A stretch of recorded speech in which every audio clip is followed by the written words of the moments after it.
Hey, what's going on, everyone? It is Matt, aka Thanatos, and before you are concerned, this is just a diffuser.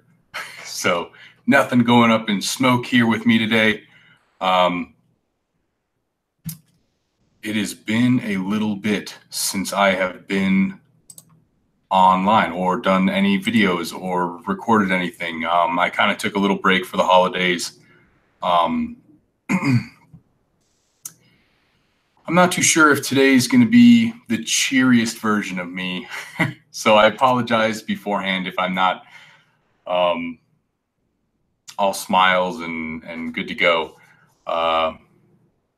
Okay, so real quick, we got some good friends in the chat. Combooks NYC, Los is here, and Backseat Driver.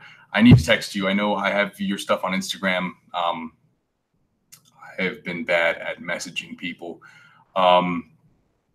Hey, what's going on, Gomez? So I know, like, it sucks because today I got to watch a lot of We Love Comics' tag video. You know, what people are happy about and what they're thankful for, what gives them joy outside of comics. And you know, it's like I'm happy. Like, I love watching what makes people happy, but then it also makes you internalize and, you know, obviously think about like what makes you happy. I struggled. I honestly was going to try to make a video tonight for that tag. Los tagged me in that, in his video, and but I had a hard time. I mean, outside of obviously like this community and Melody, my girlfriend, you know, this has been a really weird year for me. And I'm going completely off topic. Sorry. This is like Comic Haul and Bueller Box and Christmas stuff. But I guess this has kind of been weighing on me. And I really noticed today that I've really been in a funk, and it's not because of watching other people's videos and seeing other people that are happy. And, you know, I obviously got divorced in April from like a 7-year marriage, which is always really hard. You know, you can't just walk away from something like that and expect things to be normal. Man, I might end up getting more emotional in this than than in any of my previous videos. You know, and I made a really hard decision, I think, with my divorce. And you know, I have 2 daughters, an 11-year-old, and my youngest is 2. And I had to make the choice: do I stay in a relationship that is toxic for both myself and my children, or do I walk away and hope that I can find happiness outside of my marriage and hope that my children forgive me?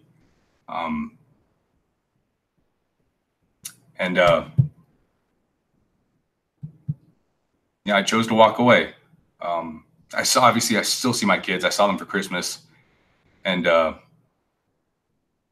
hope that long term, you know, right now my 11-year-old is obviously struggling the same way I felt I did when I lost my own dad.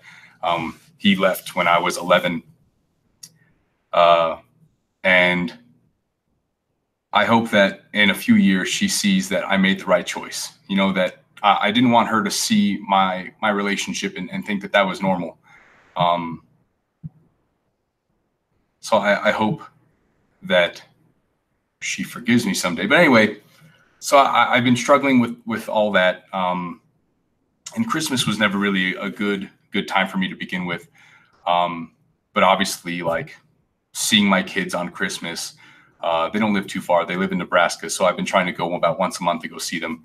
But like, seeing them and then leaving every month. And I know it's hard on them, and it's hard on me. And I love them stupid amounts. Everybody that has kids knows. It's hard. The amount of love that you have for your own children is unexpected almost. Like, I'm gonna have children. I see my children, or like you kind of see that growing up, that your parents love you, but you don't understand it until you become a parent. And to walk away from that this past, wow, it's almost 6 months. I mean, I moved to Colorado strictly like a year ago, and seeing them, once a month is definitely hard. Sorry, I'm getting way off topic, and I appreciate all the kind words in the chat. I promise I'll get back on topic. Carlito's here. Marco808, what's going on, man? Stay Puff, Rag718, Rated Roar, thank you. But yeah, so I really did want to make, I'm going to have to do the what I'm thankful for video, because I'm thankful for so much. I have a great life. And I just hope I'm doing the right things for my own children, because, being thousands of miles away from them is hard. So I will do We Love Comics is tag video. I just have to kind of, I want to stay away from that, because I'm going to get emotional and it's a struggle for me. But anyway, I hope you guys all had a Merry Christmas. But that was, I guess, just to let you know that I'm not exactly in my normal happy mood right now. So yeah, I guess I'm going to start with, I need a drink, because none of that past 6 minutes was expected, and I really came close to struggling. I hope so, Los. I hope they understand. I call them every day. You can see that Amazon Echo show right there. I've been trying to come up with ideas for being as close and communicating as much as possible. So I got that Echo show specifically to allow my daughter, who we video chat every day on Google Hangouts, but this way she can drop in and call me whenever. I've come up with, like, I want to buy Lego sets, and Battleship board games that we can play together through video chat. So yeah, I guess I will get to my first gift, which was amazing. Melody she's my rock right now. After getting a divorce after 7 years, you don't expect to just jump into a relationship. And that was not my intention. Honestly, I was kind of, prior to my marriage, I was kind of a male sleut, as some would say. So that's kind of, I imagine that's where my life was headed after my divorce. And meeting Melody was truly a blessing. Yeah, but she is an amazing gift giver. I don't know if I've shown you guys all my Harry Potter wand that she got me, but it's amazing. But for Christmas, she did one better. She got me some engraved whiskey glasses. One is kept at her place, and a decanter also engraved with the Green Lantern symbol. So this was probably one of the most thoughtful gifts. And I obviously drink a little bit, but like, I've never really been interested in decanter. I like bottles, but I will drink out of this forever. So thank you so much, Melody. You are amazing.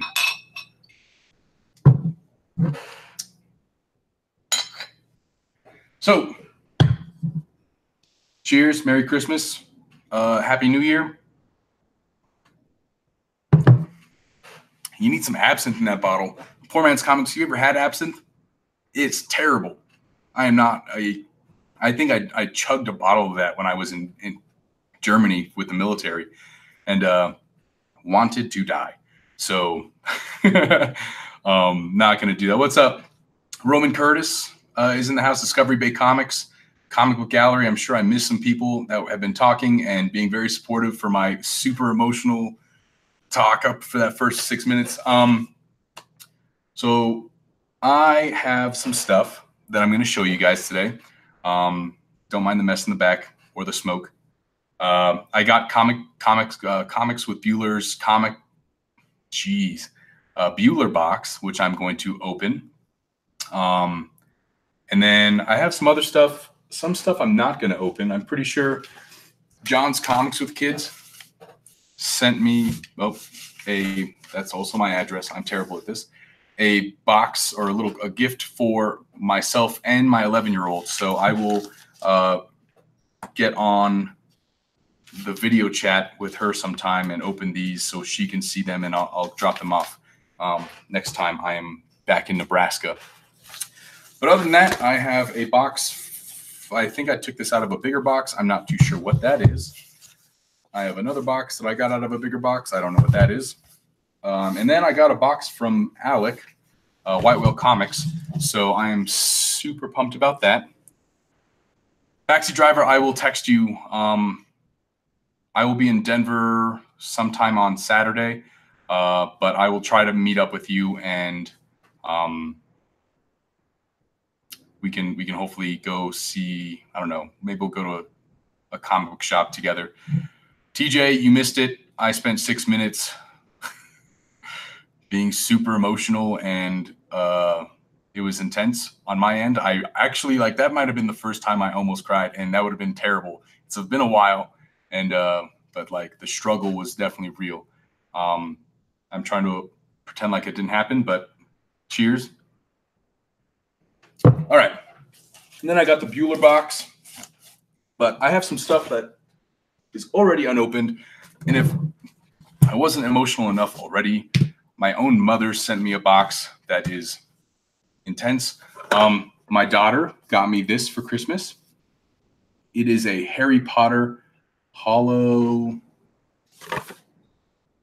pane mood lamp.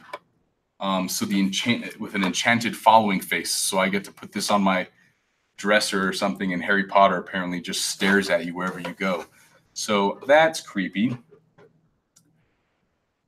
More terrible than getting makeup put on you live. That was embarrassing. But yeah, my mom sent me this. I don't know if you guys have sons, or, I mean, obviously this is more for a mother-son thing. Love You Forever was the book that my mom read me when I was a child, and wanted me to have a copy of this. And if you haven't, it is intense. This will make you cry. And then I got these in the mail. Magic Order number 5, the Ben Oliver variant copy, which is crazy. I don't know if you guys have been reading the Magic Order. It is by far probably my favorite story going on right now. It is intense. And this is the Magic Order number 2, also the Ben Oliver cover, and I love this. This is probably my favorite cover from the series. Definitely worth picking up. I don't remember. This is a store variant, I think, from Forbidden Planet. And then Colts fan. So this weekend, first playoff game technically for the Colts. It is a do or die, I guess. If they win, they make it to the playoffs. If they lose, they're knocked out. So, but before, I don't really collect a lot of cards, but I collect cards of my favorite players. So I have some Andrew Luck stuff, some Peyton Manning stuff. And I really wanted to add this before they get crazy, because Darius Leonard, my friends, is amazing. He is the real deal. And hopefully he is the Defensive Rookie of the Year, because he deserves it. Darius Leonard. So this is numbered out of 49. His rookie card signed. Super pumped about that. I don't know why I bought that, but I did. Oh, because I had a 15% off on eBay, and So I don't know what just happened. I heard a piece of paper flying. But this weekend, look out for the maniac, Darius Leonard, rookie linebacker, leading the NFL in tackles. Amazing. Every Colt grows up to be a Bronco. Unfortunately, the Broncos aren't in the playoffs, so you might as well just cheer for the Colts. Just saying. All right, so let's start with some boxes. I agree, Los. I agree. I think that was a pretty big snub. And also, Andrew Luck not getting in over Tom Brady. All right, so let's get into this. This is from Whitewell Comics.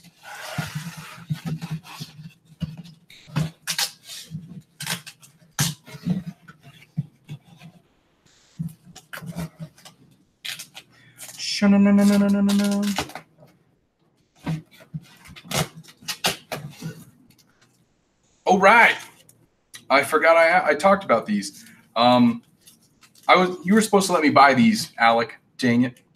He sent me the books that we talked about in our in the cut. And this is Namwolf. Oh, does it not say like what numbers they are? Namwolf, which I thought was super cool. Though the premise of the story seemed awesome, so he actually sent me these comics. I don't know if you guys heard, but this is apparently a story about some guy going off to Vietnam for the Vietnam War and then discovering that he's a werewolf, which sounds way too cool. So I am super pumped about that. I think that is going to be a story that maybe I'll read tonight. I got to be honest with you guys. Comics have kind of been on the back burner lately. This is going to be like blasphemy. You guys are going to be like, what the hell? I have not read Green Lantern #2 or Middle West #2. I think the only comic that I have actually read in the past few weeks has been the Magic Order #5. So I am not doing very good at keeping up with some of the books that I should be. It's weird. So I don't know who this is from. I'm assuming it was in a bigger box and I just took it out. So I'm sure this is probably from one of the bigger comic stores maybe.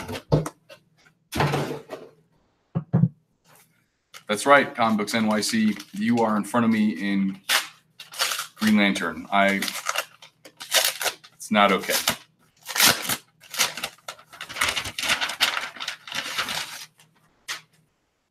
Ooh.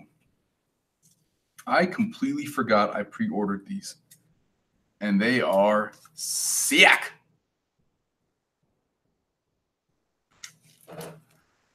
Batman Who Laughs #1 from, I believe, Frankie's Comics.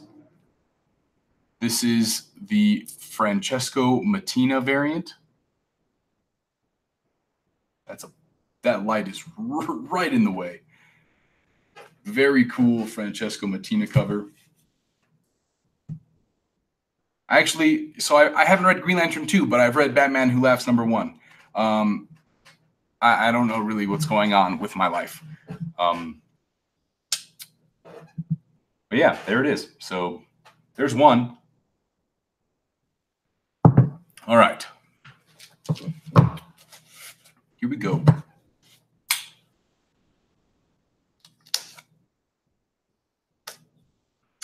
I'm also struggling to open tape. I'm on the struggle bus, guys. I am on. Oh, and this Christmas presents wise, this sweater is from Melody's parents, which I thought was awesome.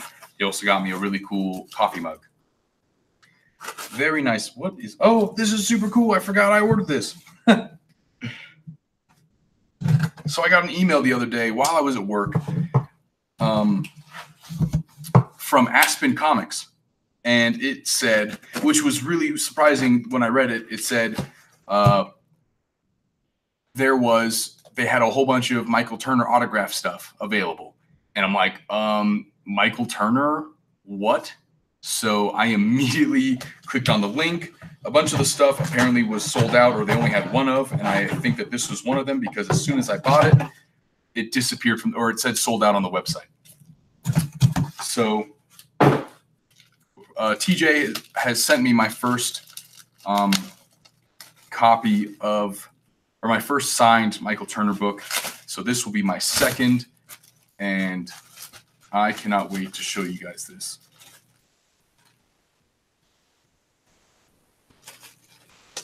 Oh, this is actually double signed by, I'm assuming, Peter Steigerwald.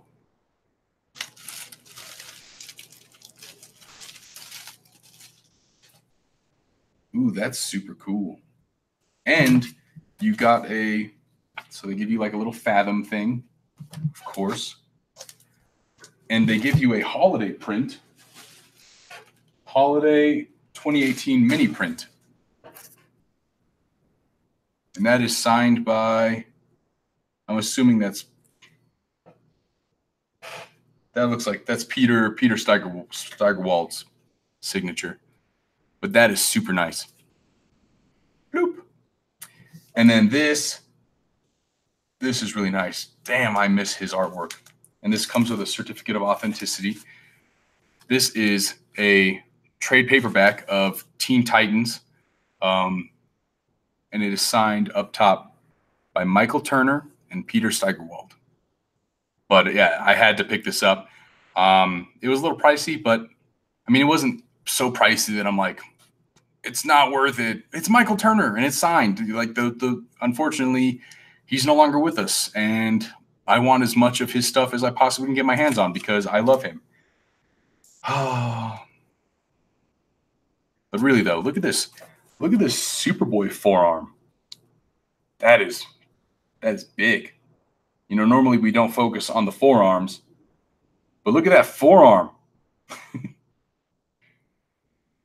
Impressive. So I will put these on the ground. Put this up, y'all.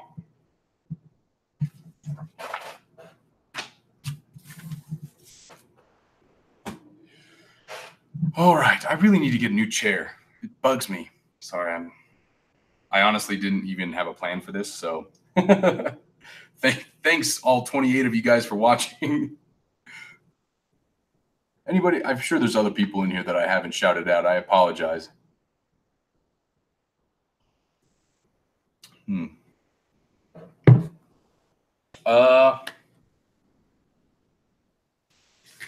So I guess all that's left is the Bueller Box. So, obviously, Comics with Bueller posted that he had some extra Bueller boxes available on his eBay.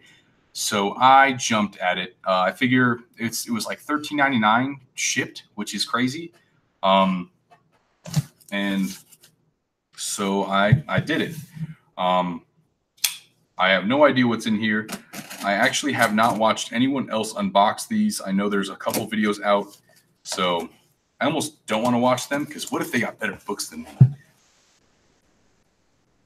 That's super nice of you to say, Backseat Driver. And I'm really glad you got to stay for a little bit longer. And I really hope I get to see you this weekend. Because I need friends.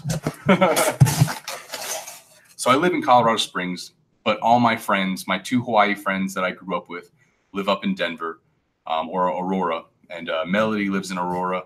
So, and everybody, all the other engineers that I work with in my space program, they are all old. I'm talking like 50s and 60s. So we don't really, I mean, we get along really well, but we don't hang out outside of work. Sometimes we go watch football games together. But I'm a long way from home from Hawaii. And then my kids live in Nebraska. So it's just me here and my comics and you guys. So I don't think I couldn't have started this whole YouTube journey at a better time, because I really do think that this has become such an important part of my life, even though I'm not the best at it. You know, I don't script a lot of stuff. I don't game plan very well, but you know, just to come on here and to have 28 people out watching with me, it is more than I could ask for, you know? And I mean, I talked to a bunch of you guys on what did you, oh, you ripped up like a previews bag or something, previews book. But I talked to TJ a lot, Alec, John's Comics with Kids. We are always in constant communication. So if anybody, I don't have Instagram at work. I can't have my phone on me. But if anyone wants to just talk, I'm literally always available. Not on Instagram because I don't have it at work. But if you find me on Facebook, message me anytime. Starting next week, I'll be on nights. So I'll have a lot of free time to just talk. And apparently, if you go back and watch the first 6 minutes of this, maybe I need to talk to people too. All right. So it looks like there are 1, 2, 3, 4, 5, 6, 7, 8, 9, 10, 11 books in here. So 11 books. Carlito, that's funny. Yeah, so I did threaten Reggie that if he doesn't put up that Zatanna comic on his wall, I would unsubscribe from him. And that might have been a lie. We won't know because he put it on his wall. I just want you guys to know that I got the first DC book on his wall. You're all welcome. I got some legs. I got them legs on that wall. So everybody should be thanking me anytime now. Go ahead. So I'm going to go ahead and do this TJ style. We will pop these up and see what they are one at a time. Chances are pretty good if there's a lot of Marvel that I'm not going to know diddly about them. So I will need your expertise to help me. Oh, that's a DC book. Legion Lost #1 from the New 52. A series that I did not read, so that will be really fun to pick up and give it a shot. Legion Lost #1.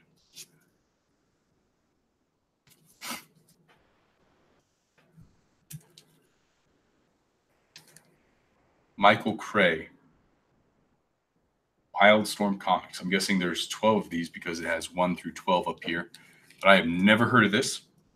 But it's apparently a DC book by Brian Hill and Stephen Harris from December 2017. Hey, thanks for hanging out, Backseat Driver. I really appreciate it. And I will text you as soon as I'm done with this.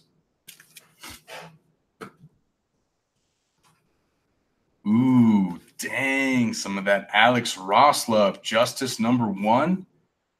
I love this cover. Look how beautiful that is. What's going on, Brandon Stawinski? Good to see you.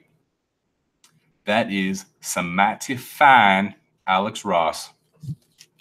All right, I love you. I love you very much, Michael Turner, but bloop.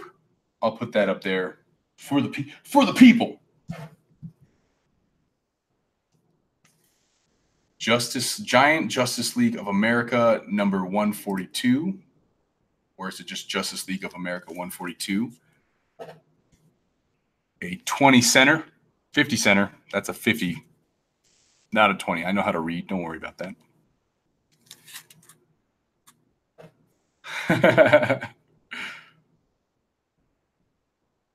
This is funny. SOS, elongated man. Why don't you answer?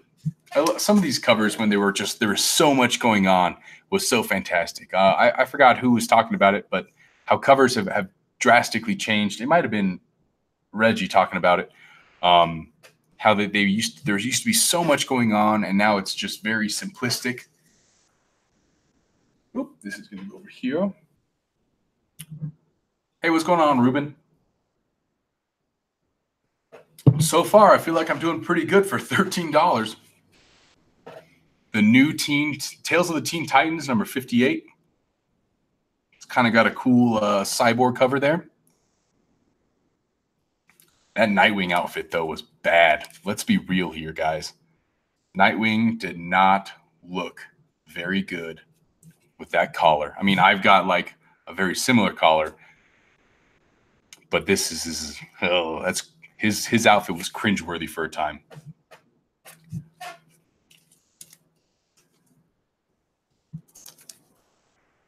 Tomb Raider from Dark Horse, number 12, Fall of the Curtain. I'm not sure who did this cover art, but it is pretty nice. That's some pretty nice artwork. I actually just watched the new Tomb Raider recently, and you know, I didn't mind it. I've always been. I'm not going to spoil anything for you, but I felt like it's exactly kind of what they did with James Bond, going from Pierce Brosnan to Daniel Craig, where everything was so polished and nice, and everything kind of just worked.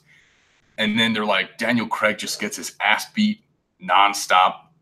And that's how I felt the new Tomb Raider movie was, where she, you know, she's a lot more, she's more rough, and more, I don't know, like it's got some great graininess to it, where she definitely was not having a pleasant time. She was getting jacked up a lot. Oh no!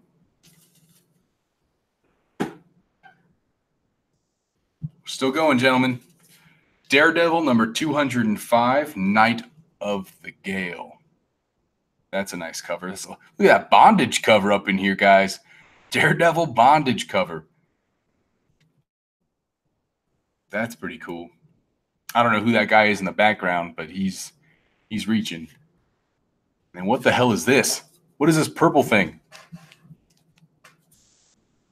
We got butt crack.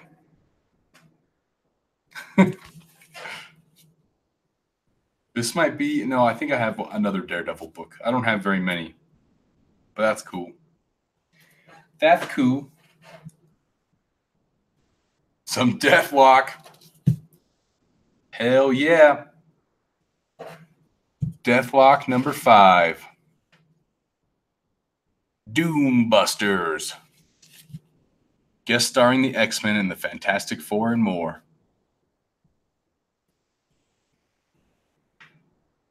I got issues. Maybe he has like Braille comics, or maybe he exists in a time when, I don't know, maybe does Amazon have like audio comics, you know? That'd be awful to see, to like hear a comic without seeing the visual. That would suck. Blind people have poor blind people. Like, how they can't watch comics, read comics. There's got to be a way. There's got to be, maybe they like, yeah, I'm not even going to go there because I don't want to offend any blind people, because that would suck to get like some hate mail. I can't believe you said that about blind people. Ooh, Thor number 330, Repent or Die, Ungodly Pagan. That is definitely something that I would say. Cry of the Crusader. Oh, sorry, I got issues, you know. Don't be so sensitive. Close your eyes, I'll read you a comic. Oh, this is a nice grade. I like it. I like it. Ooh, that's a nice cover. An Amazing Spider-Man event, Dead No More, The Clone Conspiracy. Rated T for teens. Number 4. That's a nice cover. I wonder who did that.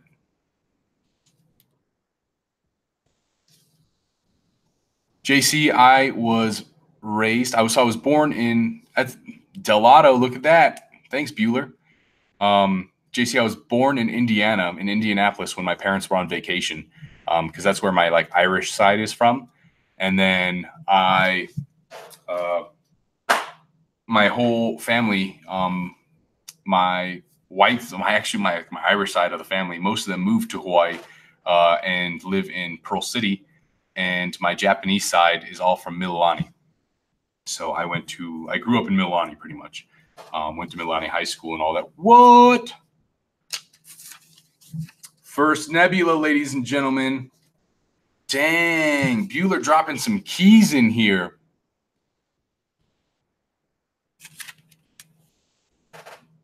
And this is a really nice copy.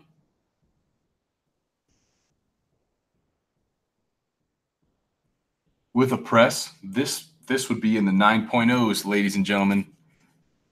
Avengers number 257. JD, you are a real big fan. Terminus.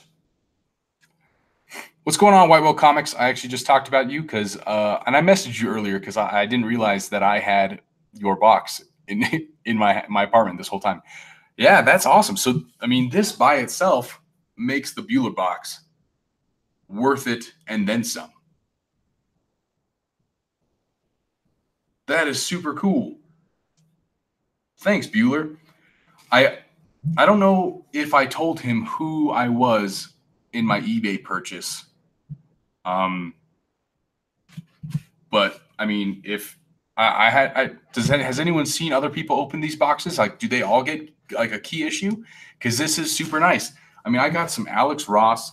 I got the first Nebula. I got some Del Otto. I got some cool stuff in this box. I would say for $13, this was beyond worth it. So, Comics with Bueller, bravo, sir. This is my first mystery box other than that I paid for. And very cool. This is a comic that I do not have. First Nebula. May she do amazing in Avengers 4.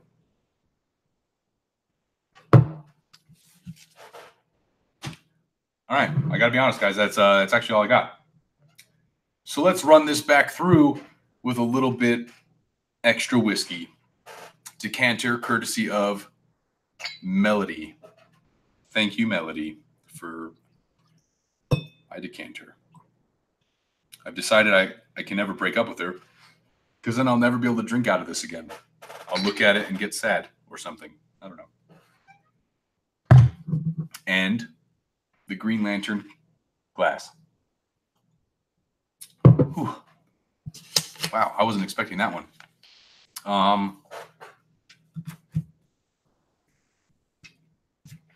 So, rundown. Wow, that was a lot more books in this whole pile than I expected. So we opened up Comics with Bueller's box. Had a bunch of awesome stuff in it. Starting with the Avengers 257, some Alex Ross Justice #1, some Del Otto, The Clone Conspiracy, Dead No More, Thor number 330, some Deathlock number 5, Daredevil number 205 with the creepy little butt guy. Look at that butt. Tomb Raider number 12. The Tale of the Teen Titans number 58, The Return of Cyborg. Justice League of America number 142. She does have sisters, Carlito, one sister, and she is taken. But nice try, though. I appreciate it. Michael Cray, which I had never heard of before, and then Legion Lost #1 from the New 52. Then White Whale Comics, thank you so much. I completely forgot I talked about these, and I'm not sure what the reading order is because they don't freaking put the number on the front. Who does that? But such cool covers. Nam Wolf. I'm assuming this might be the whole little series, but I am all about reading about some guy going to Vietnam and realizing he's a werewolf. I hope he murders a lot of people. Charlie? I'm Asian, right? I can say stuff like that. Jungle Asians? That's what I'm not afraid. As a Japanese person, we call them Jungle Asians.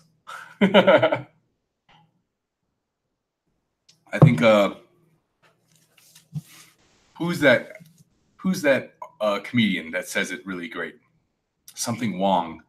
She talks about how she talks about how there's like the Asian tears, which are totally true. Melody is half Korean and part Japanese. Thank you, 23andMe.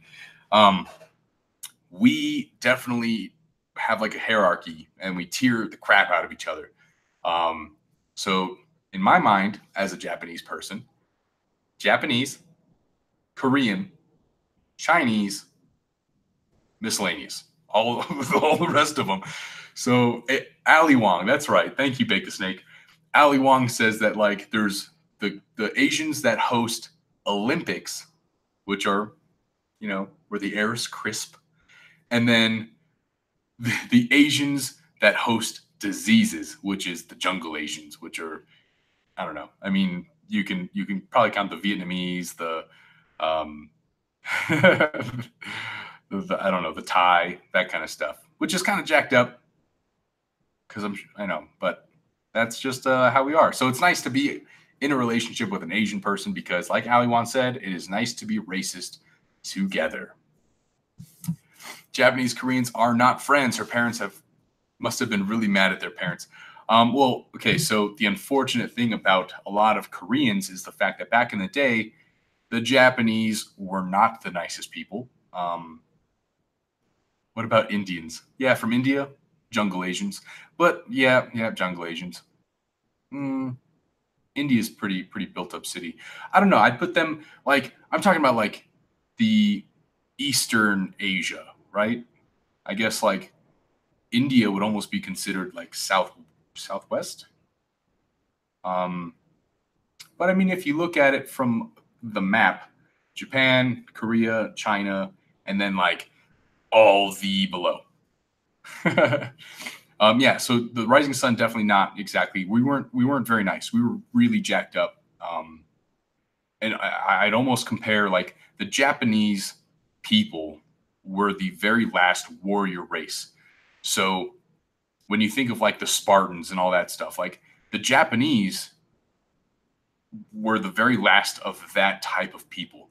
You know, the bred for war, and you know the die like fight to the bitter end till death for your country type. I mean, obviously, like, I mean, there have obviously been a lot of countries, including the United States, that you still fight to the death, and but that was like bred into that culture, whereas Americans kind of like they embraced that in the moment, and they knew what they were sacrificing and what they were sacrificing it for America. But yeah, Japanese anyway. Japanese invaded Korea a long time ago. Did a lot of raping and pillaging, lots of raping and pillaging, and that is how you have Koreans with Japanese blood in them. So when we did the 23andMe, I believe Melody ended up with 4%, 4% Japanese blood. So my family is fairly old. On my grandmother's side, they have a long lineage of that go back to the Shogun. My Japanese family, the Yamagata, they live in Yamagata.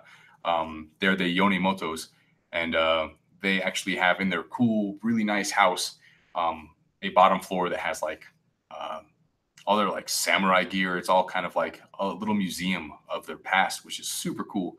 So I used to love going back there as a child because, you know, they have all this like old relics from like ancient relics.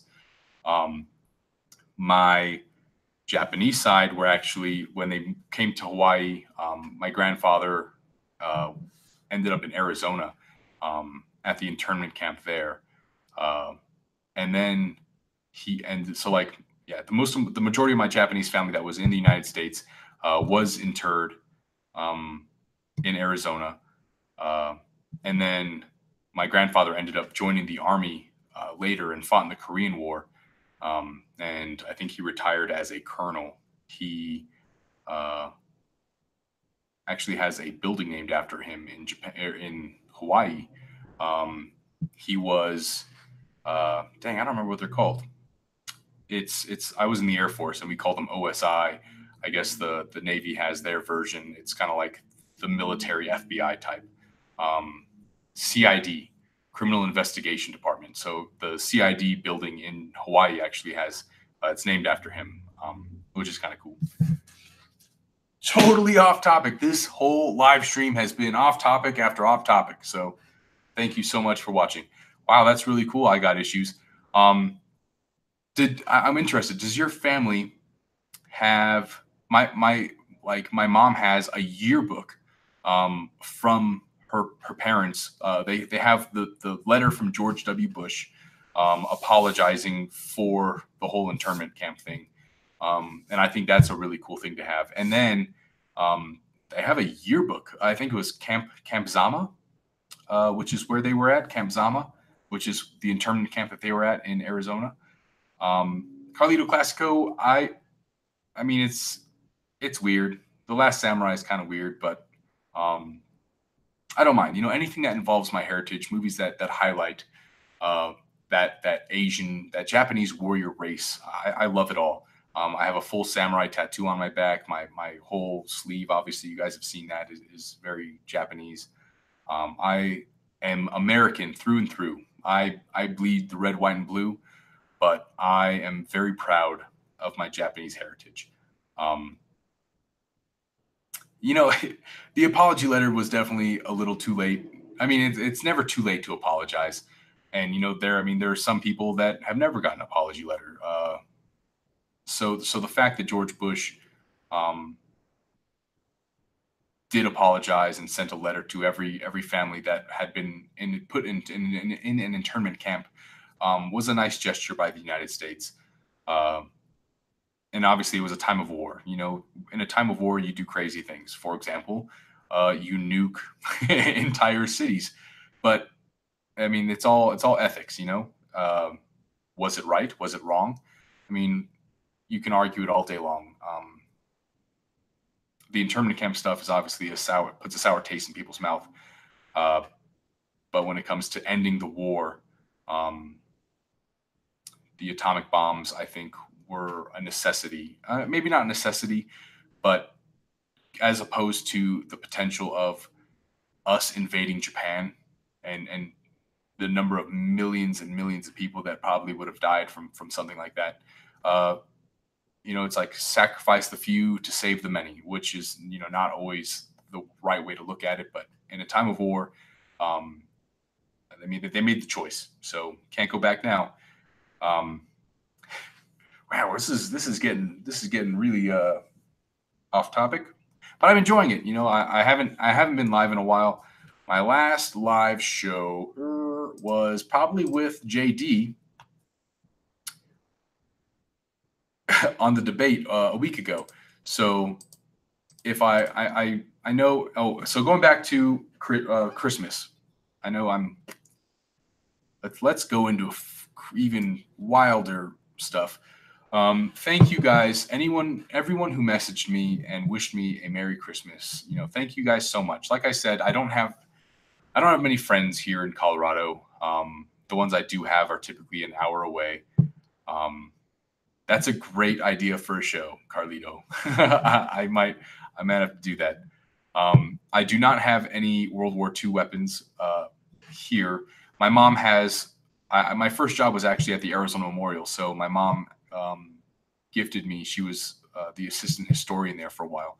A pair of a piece of metal from the Arizona Memorial, and my stepfather has a bayonet from Iwo Jima, which is kind of crazy. He's the curator. If you ever watch history stuff, his name is Scott Pulowski. That's my stepfather, and he is in a lot of Arizona Memorial documentaries from the recent past. And Daniel Martinez is a good friend of mine who's also the historian at the Arizona Memorial. I've been friends with them for a while. But going back to Christmas, thank you guys so much for the Merry Christmases. I really needed that. I had an 8-hour drive to Nebraska, an 8-hour drive back. It's a giant Midwest treadmill. It's terrible. But seeing a lot of these Christmas notifications and stuff, it was really good to see. I haven't posted anything on Instagram for probably even longer than I haven't made a YouTube video.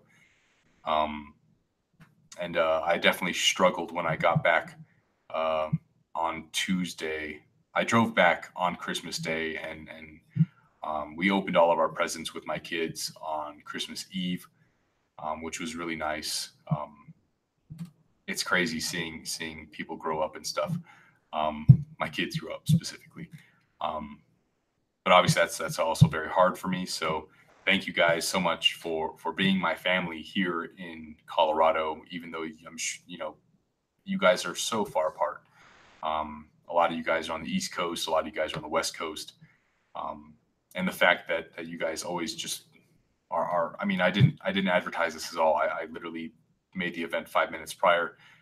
So for you guys to come out and watch and support me has been great. Carlito, thank you so much.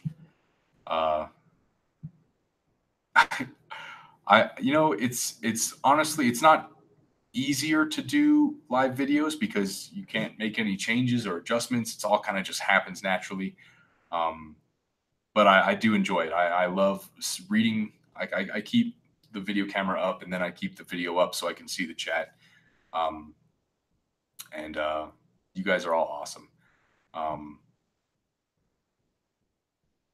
I was doing a recap. I am 90% sure I was doing a recap. And then we started talking about Japan. So another book I picked up, back to the recap, was this Michael Turner and Peter Steigerwald trade paperback of Teen Titans. Aspen Comics had a crazy email that was like, get your Michael Turner signed stuff. And there was some awesome stuff. There was some like Planet Hulk, World War Hulk, Michael Turner, and all this, but much of it was sold out. So I picked up whatever I could, which was just this. Teen Titans, a kid's game, signed by Michael Turner with a certificate of authenticity, which is always appreciated for signatures. Which also came with this really, really nice holiday print by Michael Turner. And then I got the Francesco Mattina variants for the Batman Who Laughs #1.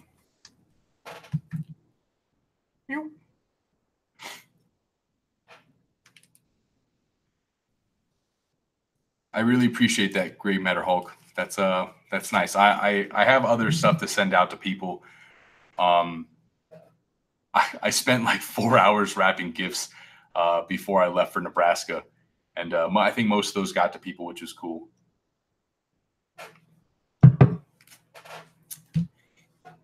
So what's wild for those of you that are from Hawaii or understand the Hawaii culture, growing up there, the majority of my friends are very like, I don't know if I could ever move back. Hawaii is a beautiful place. I love that. Melody loves Hawaii, and I'd have to really consider the potential of moving back. My mom is still there. My sister's there. Hey, Jason P. And but I'm not sure I could ever do it. One, I joined the military to see the world, and I traveled to places like Nebraska. But I gained an appreciation of I don't know if I'd call it American culture, but like, I am now a proud gun owner. I have a lot of guns, and that's kind of frowned upon in Hawaii.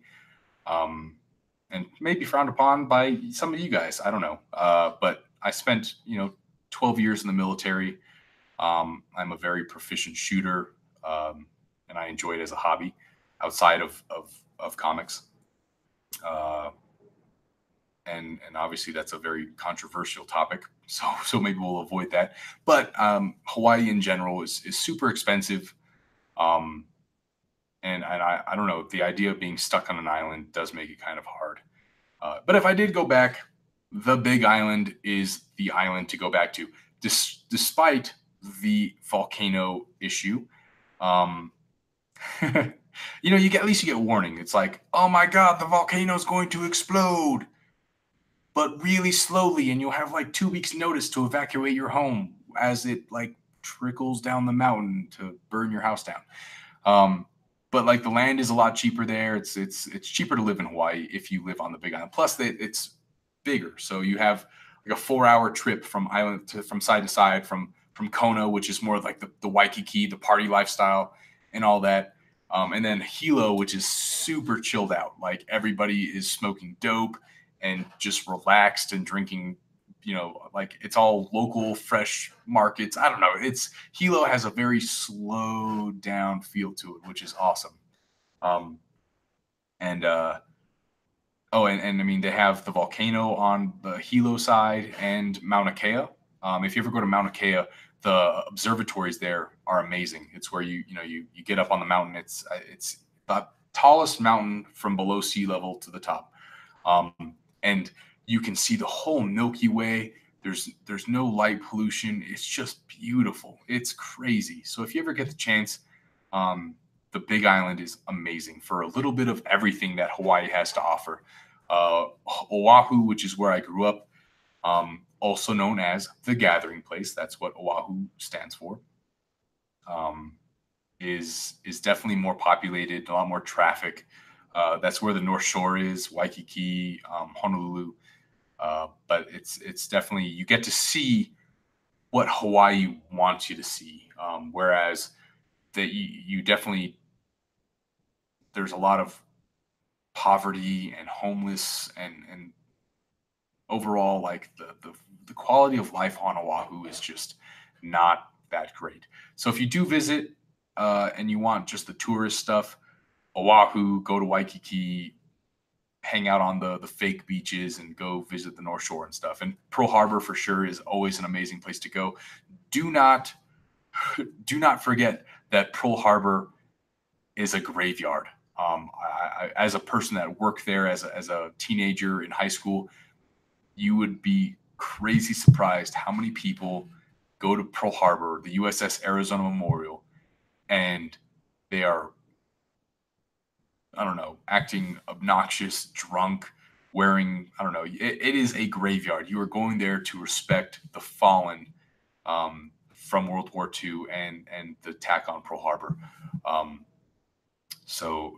but that is definitely a humbling experience for sure. Um, and definitely worthwhile. Also, do not buy tickets for the Pearl Harbor Memorial, the Arizona Memorial. They are free. You just have to stand in line forever to get them. If you do go to the Arizona Memorial, you should actually message me. I could probably get you tickets for to make it a little easier on you, since I have a lot of contacts at the Arizona Memorial. That is factually correct. I got issues. Lots of homeless and drugs on Oahu. Lots of gangs. It is dangerous, especially it's unfortunate because for Caucasian people that go there on vacation, it can honestly be dangerous. You'd be surprised how prejudiced the people of Hawaii are. You will see vehicles drive by and they have the "We grew here, you flew here" stickers on them, which is weird. I mean, you actually see that here in Colorado. There are people that have the Colorado native stickers on their car, and then I mean, obviously, like this place is getting a huge influx of people from California because I don't know, maybe it's just the weed, but wow, I didn't realize I was that congested just now. I should drink more alcohol. Yeah, so when you go to Oahu, be very safe. Um, Kauai, Maui, those are awesome places to visit as well. They're far more romantic, far more safe, less traffic. Beaches are just as nice. Bottoms up, she gone. I needed this, guys. I'm not gonna lie. Like, I got home today. I messaged Melody and told her that I'm not in a good place. I've been struggling since I left my kids on Christmas Day. So I'm definitely thankful for you guys for hanging out with me tonight.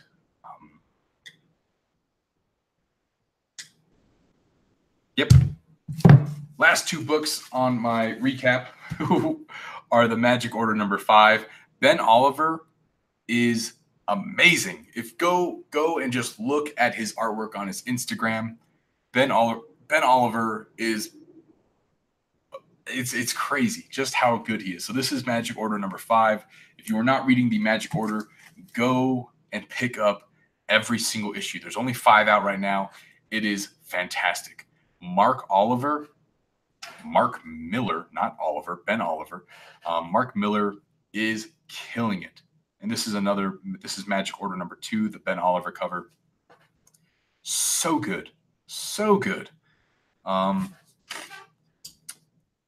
And I'm not too sure if I picked up anything else. Unless you want to see that Darius Leonard autograph card again. Let's go Colts this weekend. Sorry. Got to put it up there. Things that are coming up, I will be doing. So I talked to, if you guys are interested, I talked to, give me a moment. let me bring up my Gmail. I think his name is Jeff. Jeff? Ooh. Dum. Jeff Meyer is the gentleman that I communicated with. He is the founder of GoCollect.com, and he has given me permission. Hey, what's going on, Comicholics? He has given me permission and advised me that he is A-okay with the idea. So I remember a video series that Strictly Comics did a while back using GPA, where he would do a live show for 20, 30 minutes, and he would take people's requests on comic values. Obviously, not everyone subscribes to GoCollect. Not everybody subscribes to GPA. So I'm probably going to do maybe once every week or 2 weeks a show, probably for about 30 minutes to an hour, where you guys are able to talk to me and ask me what books you want to look up, and I will just straight up screen share. Because I've been a GoCollect member for probably a little over a year now, and it has helped me buy all of my comics. I have used it so much. So he said that it would be great for me to share his product, his site. I can show you guys the ins and outs of GoCollect, how to add your collections to it, to find out the monetary value based on GoCollect's stuff. So that's coming up. I will be doing, if you want, man, Thursdays with Matt, come out and it doesn't look like a lot of people are doing any live shows right now, so maybe Thursdays will be a good day. And you guys can just ask, like, hey, what's the value of a 9.6 this? And I can just look it up, and we can discuss it and see if a book that you're maybe looking at is worth the purchase price. So I'm hoping to give that back to the audience, because everybody does all these things for you guys, or for me, for just supporting me. So I'd like to give back, and Jeff Meyer has given me the permission to use his website as a means to provide you guys with the ability to make a more informed decision on maybe your 2019 want list and such. It is 7.4. What? Hey, what's going on? Boy Who Had 7 Talks Comic Books. So that's coming up. I still have to do. Reggie and I have been really busy. We need to finish the Comic War. That's gotta be concluded. And hopefully, White Whale Comics and I can hit up another episode of The Cut on his channel. And then a lot of people have been requesting a Teen Titans versus the X-Men with JD, but Teen Titans would get wrecked by the X-Men. Like, I haven't watched or read much of the X-Men, but I mean, like, it's not even a close match. That would just be terrible. So maybe we'll have to figure something else out. And then the Boy Who Had 7 and I are going. He got in. I don't know if he has some Green Lantern books, and I fortunately have a very large Green Lantern collection. So we are going to do a video series where we, almost like a book club, are going to go over the Jeff Johns run of Green Lantern, starting from Rebirth, and we're just going to carry on. It might take us the whole year, and we haven't discussed like what our time frame is, how many books we're going to review at a time. But if you guys want to read Green Lantern, which probably includes New Guardians and all that other stuff, from the Jeff Johns run, this would be a great time to jump on with us because it is the best. And I know you guys have heard that the Blackest Night and the Jeff Johns Green Lantern run are some of the best ever. And I'm all on board.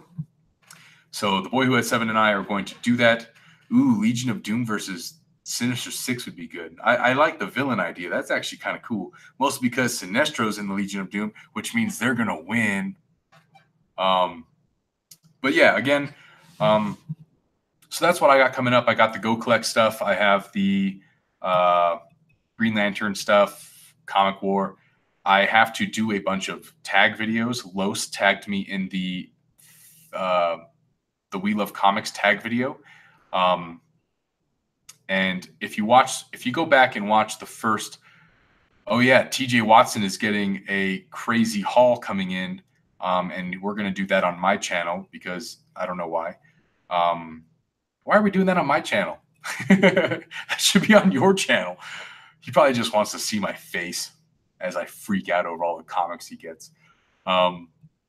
If you watch the first 6 minutes of this video, I was very emotional.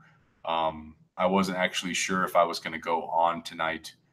I have been struggling with some stuff this past week. Christmas is never a good time for me. And seeing a lot of these what I'm thankful for tag videos from We Love Comics got me really emotional today.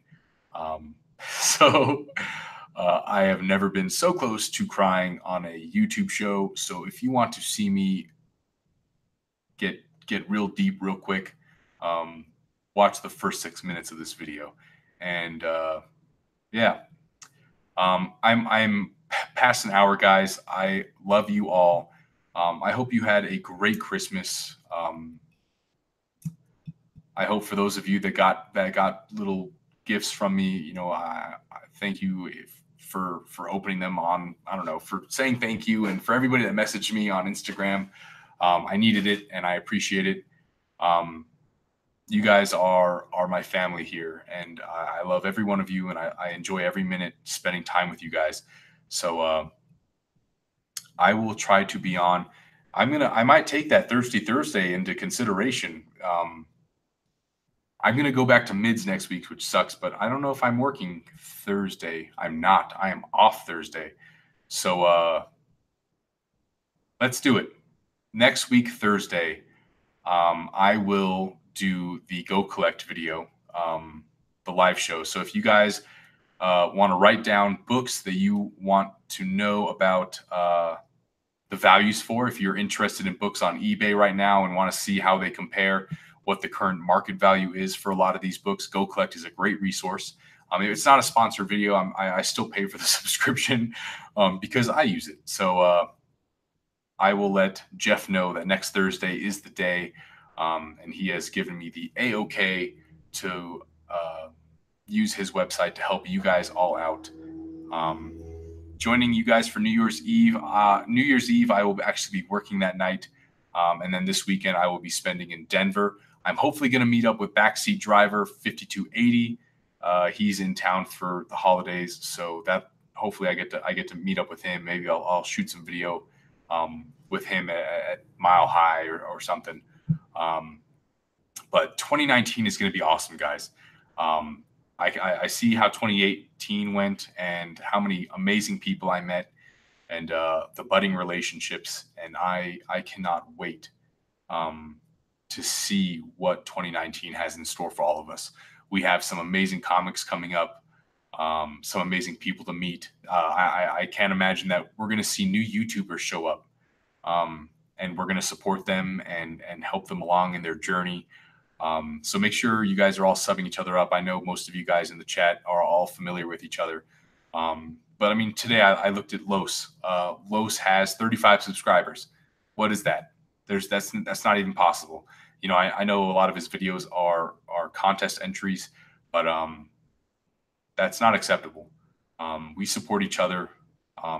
Even, I mean, it's not even monetary. You guys know that.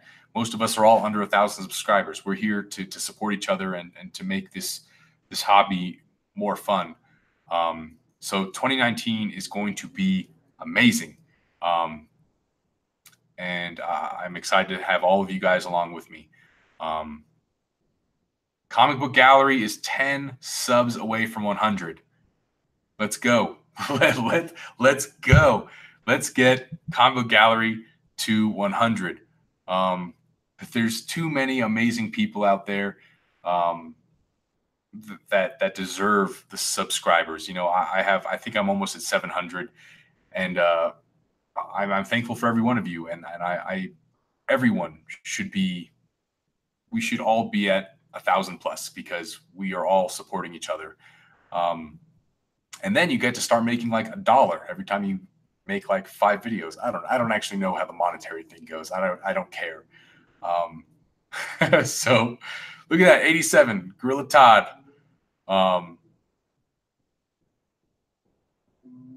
Look at that, making it to 100, Comic Book Gallery. So anyway, I'm going to stop getting all mushy on you guys. I've had, I don't know, I might have had too much to drink today. So thank you guys for hanging out with me. I will see you next Thursday. I might actually go live tomorrow. I actually have no idea what for, but hey, what's going on, Comic Core? I'm sure there's a reason why I can go live tomorrow. I have a lot of support videos that I probably have to make, and you guys have given me the help or the support I needed, I think, to do We Love Comics' tag video. I also need to do a top 10 or top comics, top something of 2018. I don't even know if I was tagged in that, but I was going to make the video anyway. So tomorrow will probably be sometime during the day. Maybe in the night. I don't know. I'll post on Instagram before like an hour or 2 hours prior, and I'll make an event here, so that way there's a little more warning than the 5 minutes I gave you guys today. I will tag you. And Carlito says your top 6 want list 2019. I actually talked to TJ about this today. You know, let's just get a little further into it. I talked to TJ about this today. And I'm not too sure how far more into comics I want to go. I have gotten, you know, I've learned, especially with like watching John's Comics with Kids video about what's important in this industry. Is it comics? I mean, in the industry, obviously comics are important, but personally, comics are important to me because they provide me you guys. I still make YouTube videos because of you guys. I rarely read books anymore. I literally just told you guys that I haven't even read Green Lantern #2. I just haven't found time. I've been focusing on my personal life, trying to get my shit together after my divorce. Trying to find out what this whole thing is between Melody and I. Trying to figure out how to see my kids more often. There's a lot going on in my personal life that I struggle with. But I still do this. I still do these live videos. Mostly it's for you guys, but also to remind myself that I'm not as introverted as I used to be. It's crazy to think I'm very introverted. Sometimes I sit down, I read a book. I don't want to talk to anybody. And this gives me an opportunity to show myself that I am not, I'm not alone, and that I do have people supporting me in every facet of my personal life. So comics wise, I've got the comics. And I almost feel like a part of me, my ex hated comics. Let's be honest here. Um, she hated the hobby. She hated the money it took away. I mean, I've never been bad with money. I've always been pretty good, and I've always spent within my limits. Um, and but now that I no longer have my kids with me every day, um, I almost resent some of the books I have. Like that's money that I could have spent traveling to see my kids. It's money that I could have spent taking my kids to Disney or something like that. And so part of me looks at a lot of these valuable books that I have and think, that I wasted that money. But at the same time, I know that in the future, I'll be old and hopefully those books will be more valuable than they are now. And I can give them to my kids to hopefully remember me by. Um, but I think I'm done. I'm done with big books. I don't need them. I've got the ones I want. I've got the ones that are important to me. The Green Lantern keys. I think 2019 is definitely going to be a Green Lantern Volume 2 uh, focus. I'm gonna step away from big books and focus more on um, finishing the run that's important to me. Um, yeah, I mean, I'm sure it's very common amongst us comic book geeks. The introverted part, the I hate people. I could never work in a career field where I have to communicate with people. I would lose my mind. Um, and so doing all the social media stuff kind of gives me an outlet to get out there and talk to people. So we're all kind of going through this together. Um, but yeah, so 2019 is going to be different. My collecting is going to change.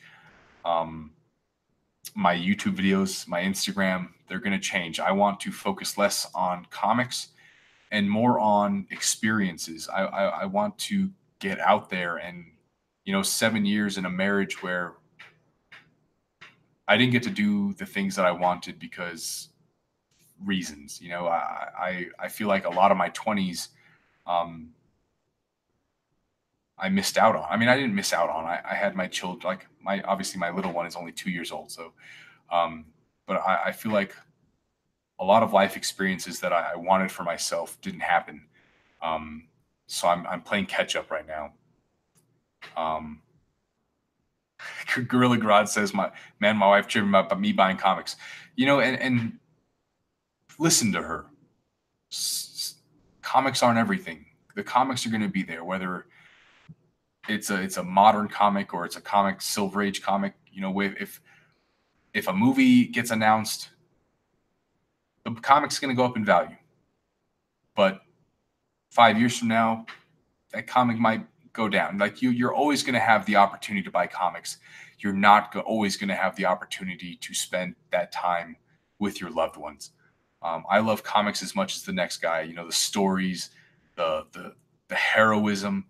It's what brings us to comics. You want to know that there are good people out there saving. I mean, and being heroes. Um, but it's not everything. I look back and think, there were times where I threw fits because my ex-wife wouldn't let me buy a certain comic. And then I think like, what if I hadn't complained? Would our relationship have been better? Maybe not. I honestly don't think that we were meant for each other. I don't think that the long term it wouldn't have worked out anyway. But um, that was still money that I could have spent um, on experiences like Jason P. Experiences are the best. Spend time with the ones you love, um, and don't take anything for granted. You never know. You never know when things are going to change. Life events. An asteroid could literally come out of the sky tomorrow, and unfortunately, we don't have a Superman to protect us. Um, Don't cry, the boy who had seven talks comic books. um, I'm happy where I'm at. You know, I still I think I don't think I made the right decision for my own future. And as selfish as sometimes I feel that that decision was, um, long term, it was the right choice. Um, and yeah, White Whale Comics makes a good point. Changing who you are for your significant other only leads to resentment. And that was a strong thing with my past relationship. Was I did not feel like I was the same person I was 7 years ago. Um, and that's something that I absolutely love about Melody. Uh, she accepts who I am. You know, she embraces it. She like literally like who would have thought about a Green Lantern uh, whiskey glass and a Green Lantern decanter? You know, like she knows nothing about Green Lantern. She knows nothing about comic books, but she knows what I love, um, and what I enjoy, and she accepts that. Um, and whereas my ex, you know, wasn't like that. She definitely wanted me to mature and thought that comics were for children. Um, virtual hugs, virtual hugs for everybody. Um, Comic Head 84, congrats. I got clean. He got clean over 5 years ago. Um, I totally understand that. The nightlife and all that stuff is definitely not for everybody, and it definitely wasn't for me. I was like that when I was younger. All the nightlife, I wanted all of it. I wanted to be drunk all the time and party, and that's not me anymore. It might be this weekend. We're going to a the Decadence 2018 New Year's Eve with where Skrillex and a bunch of like EDM dubstep stuff is going on. So it might be wild, but I'm 30 years old. You know, like I don't need that. Um, I obviously your priorities change as you get older. So congratulations. I honestly, if you watch a lot of my earlier videos when I was in my old apartment, um, and I was drinking a lot. Alcohol was definitely my crutch. I would go through almost like half a bottle every single live show I did. So, but honestly, like after I kind of settled in and I figured out that my life wasn't over, um, it got a lot easier. Now I just drink because I enjoy it, but I don't need it. Um, Comic NYC says I haven't had a serious relationship in nearly 8 years. I probably shouldn't have said that out loud, you know, because it's in the chat, so you guys can see it. I don't need to tell that to everybody. Um, it's out there, man. Um, you know, Melody for 2 years, I think, uh, was getting had been looking for. She didn't know what she'd been praying for someone, and um, it's hard. It's hard when you don't have uh, that that relationship. I mean, I think the time that you spend alone, maybe not alone. You obviously have friends. You have me. You have everybody in this community. But that time that you spend without a significant other, male, female, doesn't matter, um, is the perfect opportunity for you to focus on yourself. That is when you realize who you are, what kind of person you are, how to survive independently, and how to be strong. So that way, when you do meet that other half of yours, when you do meet someone that fits your puzzle piece, someone that matches with you, that you feel that connection, they see it. They know, like, one, you probably have your shit together, and two, the fact that you don't need them. Um, you are fully capable of surviving on your own, and the when that person comes along, it just makes it better. Like you can take the strength that you have gained over time, being by yourself, and then they kind of they just make it stronger. Um, and it definitely improves it. But at the same time, like Melody is an hour away from me, and it's not like I'm I'm not here, crying because I don't have someone to cook me dinner. Like you have to be able to survive on your own before you can invite someone into your life. Um, and I know as comic book people, we have that perception. The you're just a comic book nerd. You're I don't know. You're a nerd. That's but like I don't know how to describe that. So if you've been single for a long time, don't ever lose hope. There's someone out there for everybody. Um, I'm going to tell you guys about Melody real quick. Uh, Melody is very important to me. When I was younger, my mom actually still, I don't know if she still has it. She might have thrown it away. When I was younger, I imagined my dream girl was half Asian, preferably Japanese, and half white. Something about that mix has always been fascinating to me, mostly because, that's me. So maybe a little conceited. Um, and I wanted to, I literally have like a stick figure picture. And like, when you're stupid and young and you're like, perfect dream girl,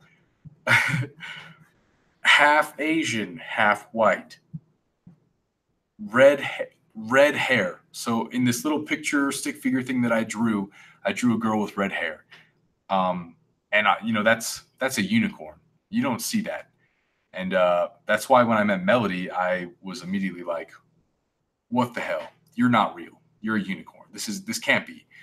And then everything else kind of falls together. And I will agree. I just read hey, what's going on, Backseat Driver? Welcome back. Patience is huge. 7 billion people in this world.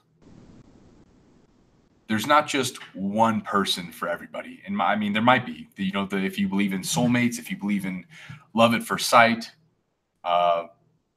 true love, whatever you wanted to call it,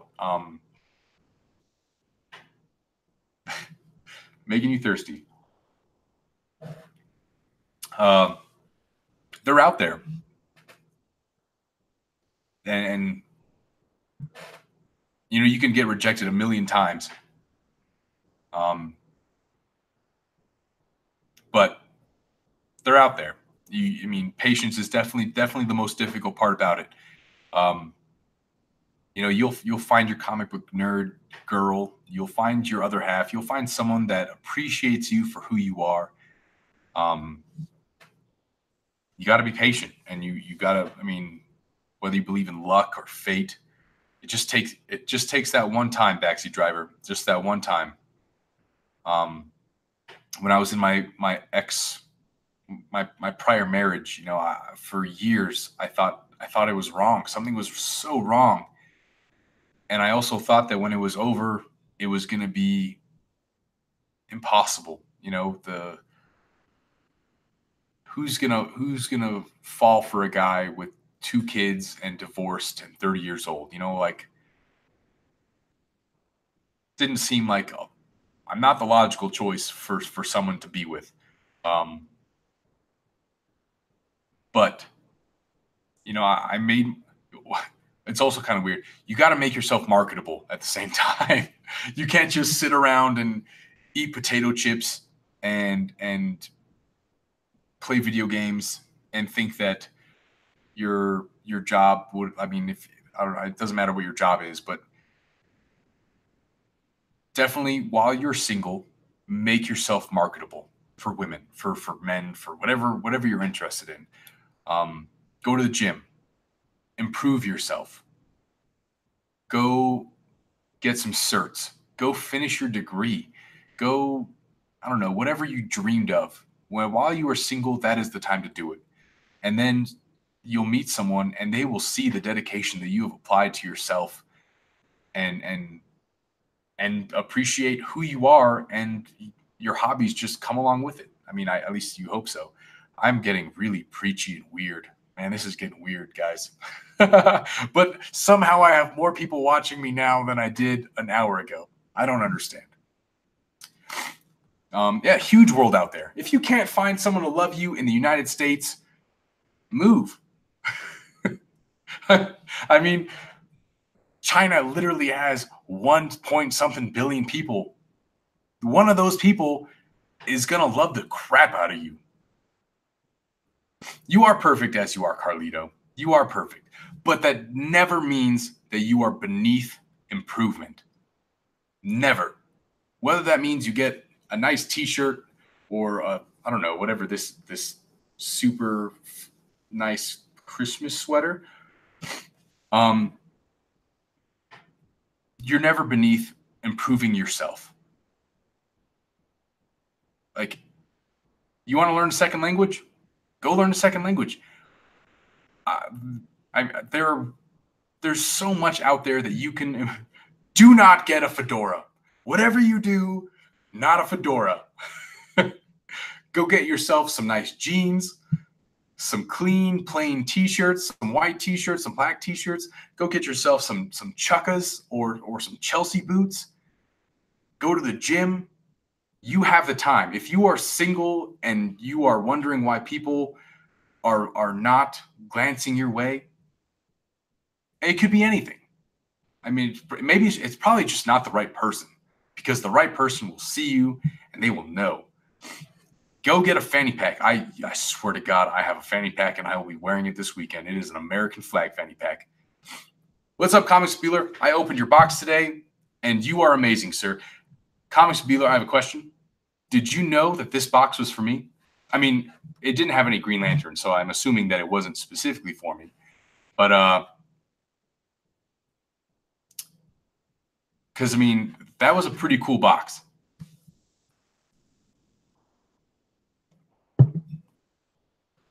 If a fedora means someone is living their truth.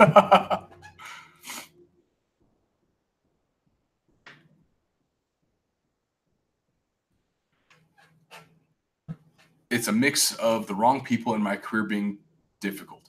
I totally understand that. Careers are difficult, for sure. If you are really focused on your career, I'm an engineer. I work 12 hours a day. It's hard. I used to, with my prior marriage, I was in Afghanistan and Iraq like once or twice a year for months at a time. Your career can definitely hurt your potential for meeting people, for holding on to something. You know, if I meet the right woman, the right guy, the right whatever you want, and your career, if it takes precedence over love, that can definitely put a strain on things. It's definitely finding that balance.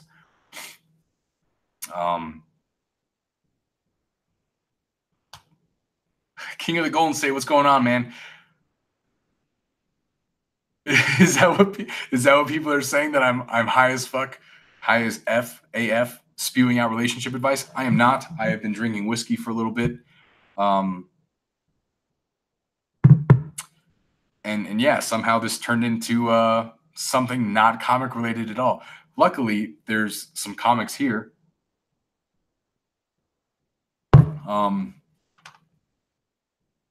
Let's see what's going on in the chat. 16 hours a day, that's crazy. My Gorilla Grodd says, my wife flipped out on me because I wanted Silver Surfer 3, but I got a plan. I'm going to shoot. I'm hopefully saying I'm going to shoot her a gifted wrapped man thing. Are you drunk? Because I don't understand that.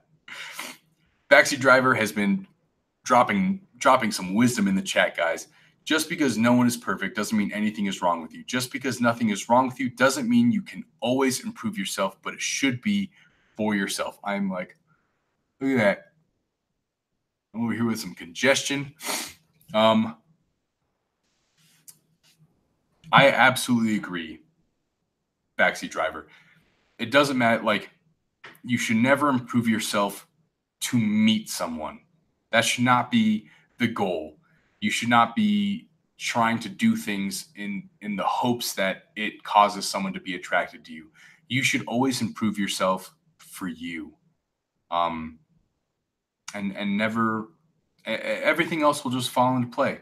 Like someone will always love you for who you are. But if who you are just happens to be a better version of who you were 3 years ago, 2 years ago, a month ago, that's better. That's better for you.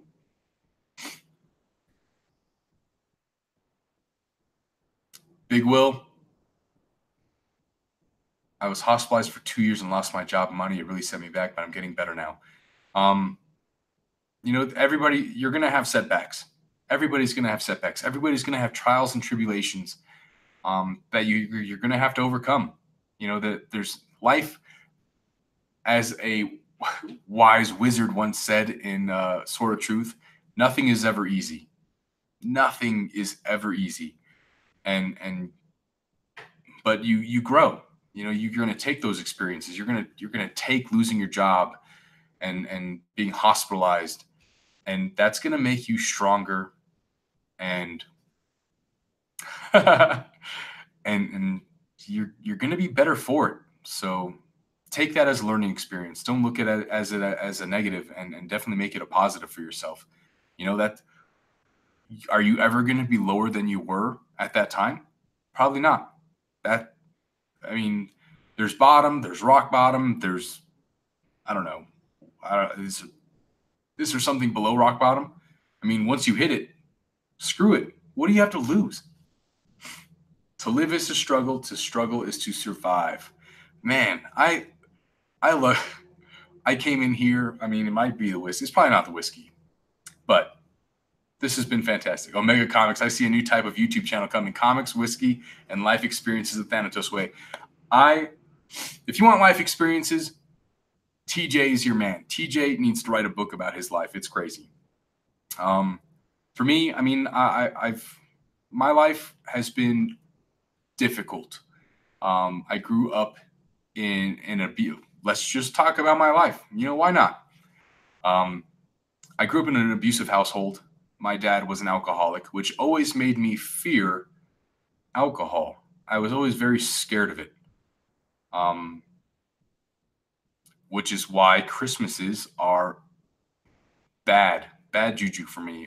My dad was always very abusive on Christmas for some reason. Like, I don't even understand it. So Christmases growing up were never good.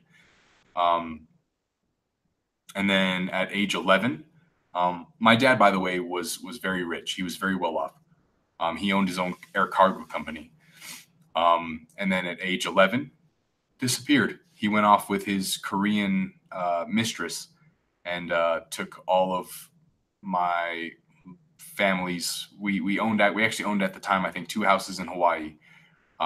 He took all of our college savings, all of our savings, all of everything, and just left, disappeared. I haven't talked to him since I was 11, so 19 years ago. Never heard from him since. And obviously growing up without a dad at age 11 is a struggle. And then going from having everything you wanted, I treated my dad like a credit card, which is also not the best idea. Kids, if you're watching this, do not treat your parents like a credit card. That is bad. So having everything I wanted, and my dad being a businessman was always gone. So whenever he'd come back, he would buy me Michael Jordan autographs. I was a big basketball fan at the time, so I had to get all these super expensive. I had Michael Jordan rookie cards. I had all this stuff. And suddenly going from that to having nothing. Luckily, my mom had her bachelor's degree in business administration and didn't have a hard time finding a job. But the struggle definitely became real. So going, and I'm so much better off for it, because I can only imagine that if my dad had stayed, if he had still been there, I would be a Kardashian. Like I'd be a spoiled brat, and that is not okay. Um, that is not what I would want for my own kids. It's not what I would want for myself. Um, and I had to grow up real fast, from the time my dad left to now. Um, I learned real quick what it was like to struggle and struggle. What was the quote? To live is to struggle is to survive. Um, and I have the strongest mother in the world. She worked her ass off to make sure that my sister and I were okay. Um, I'd have a huge Kardashian butt, so it'd be massive. No, it was long term. It was the best thing that could have happened to me. I have no idea if my dad's alive or dead. He would turn almost 70 now. That's crazy. Next year he would be 70 years old. But I don't care. I mean, honestly, I don't know what would happen if I ever met him again. Would I hug him? Would I punch him in the face? He's 70. I'd probably kill him if I punched him. But it was better for me in the long term. Um, I didn't quite follow his footsteps. I joined the Air Force. I didn't join the Army like he did. He was a Vietnam vet. Um, but those life experiences from the time you're young till now, they are what make you you. And honestly, that is a big reason why Green Lantern um, is my favorite comic book character. Um, my mom, seeing me struggle, um, offered to take me to a comic book store and I could pick a superhero. And with very little money at the time, my mom working two jobs to keep us afloat, um, let me pick a comic book character. Uh, and I picked Green Lantern. And this was actually a few years after my dad left, when she started realizing that, yeah, I was a teenager and I was really I was not okay. And that was in 2004 when Jeff Johns' Green Lantern run started. Um, and I had no idea. I just picked up Rebirth. Um, and from then on, Green Lantern was my father figure. Hal Jordan is not a good father figure. Let's be completely honest here, guys. He's terrible. But the idea that willpower can push you through anything. If you have the will, you can survive anything. Your strength is all in here. And all in here, you have the heart and you have the mind, the willpower to do anything. And so that's really why Hal Jordan became such a focal point um, in my collection, in my life. Um, it was inspiring. It was inspiring to see someone who, no matter what came at him, could focus his willpower to do whatever it takes. You're better off having Guy Gardner as your father figure. That's fantastic. He would also be a very bad father figure because, you know, he's intense. We're going to keep going. This is going to keep going. Green Lantern. Thanks, Melody. Cheers. I'm pretty sure I was supposed to call you at some point, and probably will. And I'll probably be drunk. So that was when I was middle-aged. I struggled a lot. I've always been, and willpower is what got me through school. I was never the best student. I was always, I don't want to say it's because I'm Asian and Japanese, but I've always done fairly well in school. There were times where I didn't apply myself, but I pushed really hard, and I ended up actually. I mean, there were definitely moments of weakness when I joined, before I joined the Air Force. So I had a full ride scholarship to Notre Dame for lacrosse. Um, I was a big lacrosse guy. I actually played football and found lacrosse in Hawaii, which was very unusual. And I was probably the first or second person in the entire island of Oahu to get a scholarship to Notre Dame to play lacrosse. I was a midi. If anyone plays lacrosse, I was a midi. I was a 6 foot, 200 pound midi. That was amazing. I was really good at face-offs. So that got me a scholarship. And I turned that down for a girl, which was a huge mistake, which put me into a little bit of a downward spiral because that girl ended up leaving me for someone else. But so I didn't go to Notre Dame. I ended up going to University of Hawaii for my freshman year, and I partied it up. I did a lot of drugs. By drugs, I mean mostly weed. Smoked a lot of weed. Surprise, I live in Colorado now. I do not smoke weed anymore, and I do not plan on it. And I remembered who I was and that drugs are bad, okay? Drugs are bad. I decided I was going to make myself better. I started going to 24-hour fitness, getting my fitness back. I took the ASVAB. I decided I was going to get myself straight and I was going to get out of Hawaii. And I did. I focused on making myself better. So I joined the Air Force. To see the world, and I joined a career field called electronic warfare, which is kind of cool. You know, it sounds like you're going to become Iron Man in a way. It's not Iron Man. Electronic warfare is um,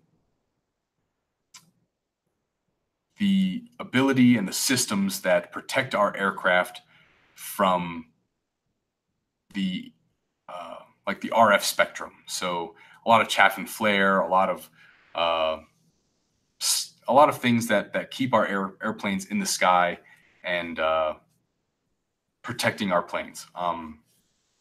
So that's what I did as an enlisted member in the Air Force. Electronic warfare. I worked on a plate called the rivet joint, RC-135 rivet joint. So in tech school, going through basic and then tech school, I was the best in my class. Out of I think like 12 weeks of schooling, I scored a 100% in I think 10 or 11 of those. And so I won distinguished grad. So I was the distinguished grad, which there can be only one in each class. And I also somehow won the ACE award, which is what happens if you get like a certain number of consecutive 100s across the board. Backseat Driver knows a little about electronic warfare, I'm sure. I can't talk about it too much, but so that was what I did at the beginning of my time in the Air Force, and I joined. I ended up getting stationed at Offutt Air Force Base in Nebraska, which was so depressing. I saw Nebraska and I'm like, is that a country overseas? You know, that'll be fun. And no, it's not. It's smack dab in the middle. And so I spent my first 6 years in the military there. But I did meet a lot of cool people. I met a lot of cool people. I got the education, the training that would help me become who I am today. You know, some things were not always the best. I met my ex-wife there. But you know, I met my first daughter. I met her. She's actually adopted. She was 3 years old when I met her. She was from my ex's previous relationship. And I adopted her to get her away from her biological father because he was a douche. So yeah, I was always a nerd in school. But electronic was fun. I did a lot of deployments with the RJ. Got to see some cool places. Got to go to Greece for my first time. And then I did some they did what was called coding me, which at the time I didn't think was real. As a senior airman, they coded me, which meant that I was ineligible for uh, moving duty stations, cross training, becoming something different, anything like that for like 3 years, because for operational continuity, um, to make sure that I was still there, because I was really good as like an E3 and E4. I was training staff sergeants. I was doing a lot of stuff that I shouldn't be doing in my own rank. Um, I loved my job. I did. I enjoyed it. And when I found that I got coded, it really put a sour taste in my mouth. And they ended up, after a few years, letting me go. That's when I went to Herbert Field with the gunships. And gunships are probably the coolest airframe in the Air Force. Um, I got to do a lot of cool stuff that I cannot talk about, no matter how much whiskey you put in my body. Got to go to some really cool places, did a lot of cool stuff. If you are not aware of the AC-130 gunships, Google it, because they are the coolest planes in the Air Force. Maybe the A-10s are on par with them, because they're literally an airplane built around a Gatling gun, but the AC-130 gunships are a close second, first. I don't know. They're awesome. I had so much fun. I met some amazing people. The Spectres. Oh, the Spectres are what the AC-130U Spectres are what they are now. They used to be the AC-130H's, the Ghost Riders, I believe. And now they're coming out with the AC-130Js. It's super cool. I loved Herbert Field. And the only reason that I left and came here to Colorado was because I deployed too much, which obviously puts a strain on marriage. Makes a lot of things more difficult. Deployments do, and I was gone a lot. Carlito says best live stream this week. Thank you so much. This was supposed to be 30 minutes, guys. And which kind of led me here. I mean, obviously there's a lot of stuff going on in between, but I did a lot, going from losing a father to trying to become my own man. I learned a lot, going from an abusive childhood. Unfortunately, my sister's not so great. She definitely struggles a lot more, I think, after losing my dad, being a daddy's girl and stuff, and my dad being abusive. That hit her a lot harder, and I don't think she found something like I did. I found comics. I found Hal Jordan, to help me see that you can be whatever you want, and as long as you have the willpower and the strength, you can do anything.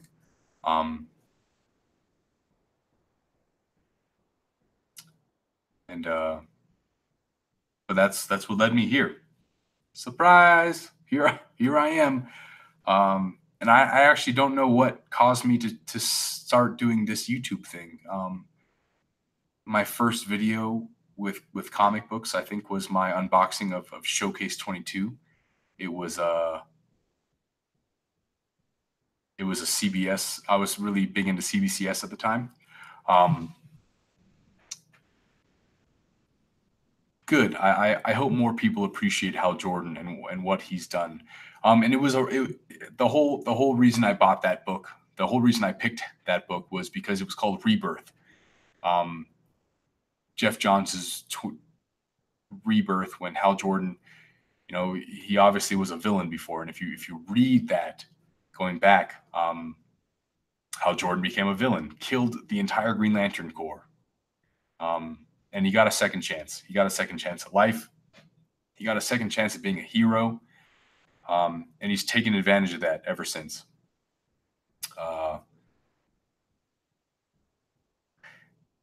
Rogue 121, you were definitely one of my earlier subs. It's still crazy to me that it's been almost a year and a half since I did that. And I don't plan on stopping. Like I was talking about earlier, I considered it. Comic books have meant so much to me for so long. But obviously priorities change. I look at my books and think that maybe if I had spent less time worrying about comic books and worrying more about my marriage or my children or anything like that, maybe things would have been different. But it doesn't change anything now. I love comics. I love the stories. I love the heroism. I love the people that I've met. Um, the fact that I can spend 114 minutes talking to almost, I mean, seemingly no one. I'm literally looking at my camera. I'm looking at a microphone. I'm reading the chat, which the chat is the most important part of this. 114 minutes.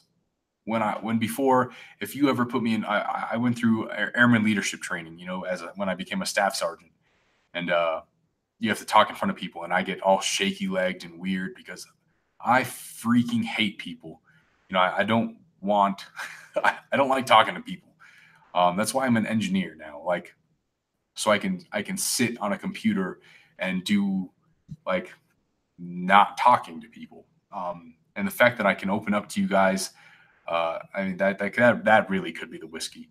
But I've spent a year and a half meeting people and building these relationships that make me feel like I'm not alone in this. No matter what happens to me, no matter what happens to the comic industry, what happens if all of our comics are worth nothing tomorrow? I mean, they're just pieces of paper, right? With some fancy art on them. We still have each other, like if any of you guys ever messaged me and said that you need someone to talk to, I would always be there. Omega Comics, thank you so much. I appreciate that. But you guys are the reason why I'm still doing this. I know I don't make as many videos as I used to, and I'm not as drunk as I was in a lot of my earlier videos when I was going through my divorce. This is probably the first time I've drank this much whiskey, but I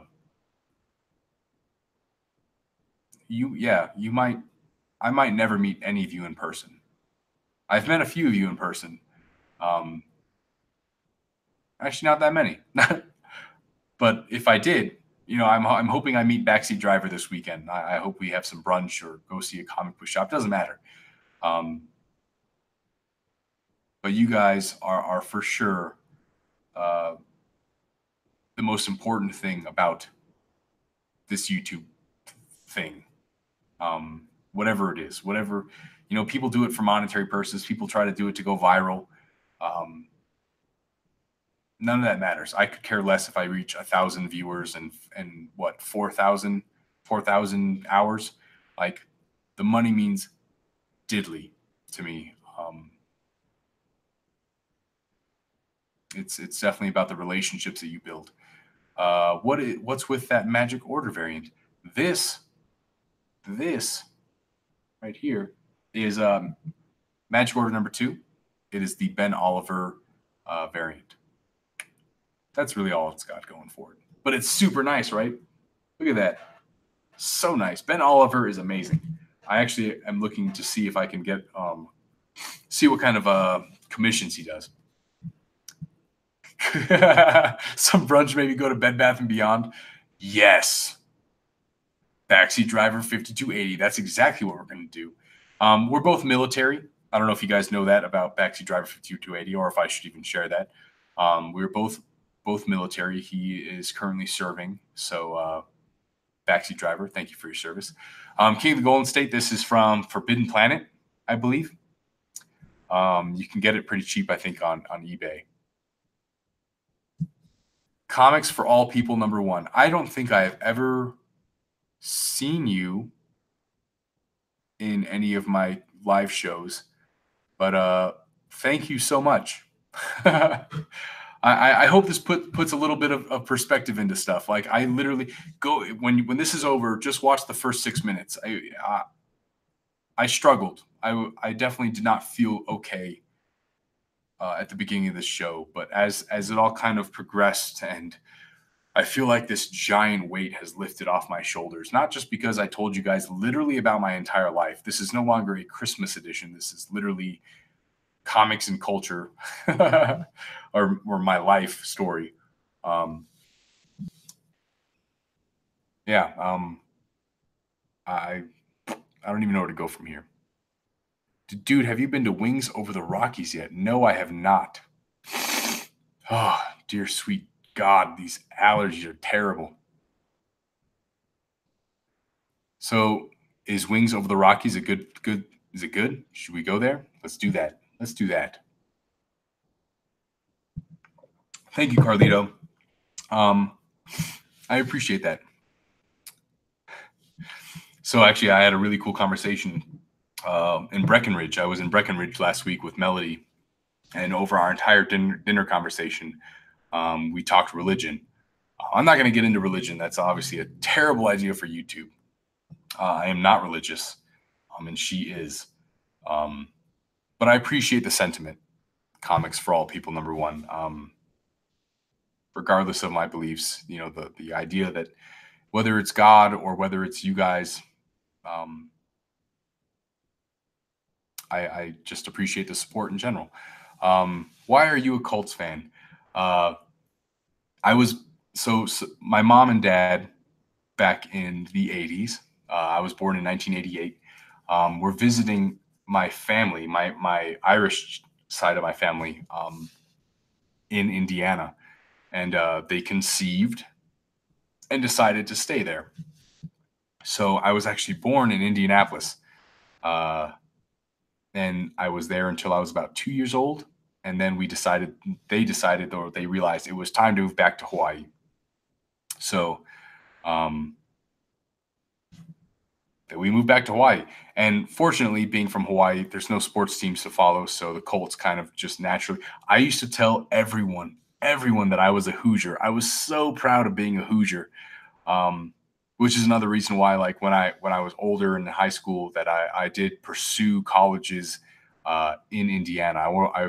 When I was really young, I wanted to go to Indiana University and play basketball for Bobby Knight, which probably would have been a terrible idea.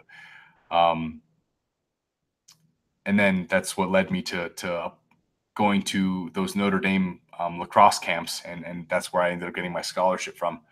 I am. Oh, hey, what's going on, John's Comics with Kids? Good to see you. Do not. Oh my God, this said that literally says started streaming 2 hours ago. That is insane. That I have been here way too long.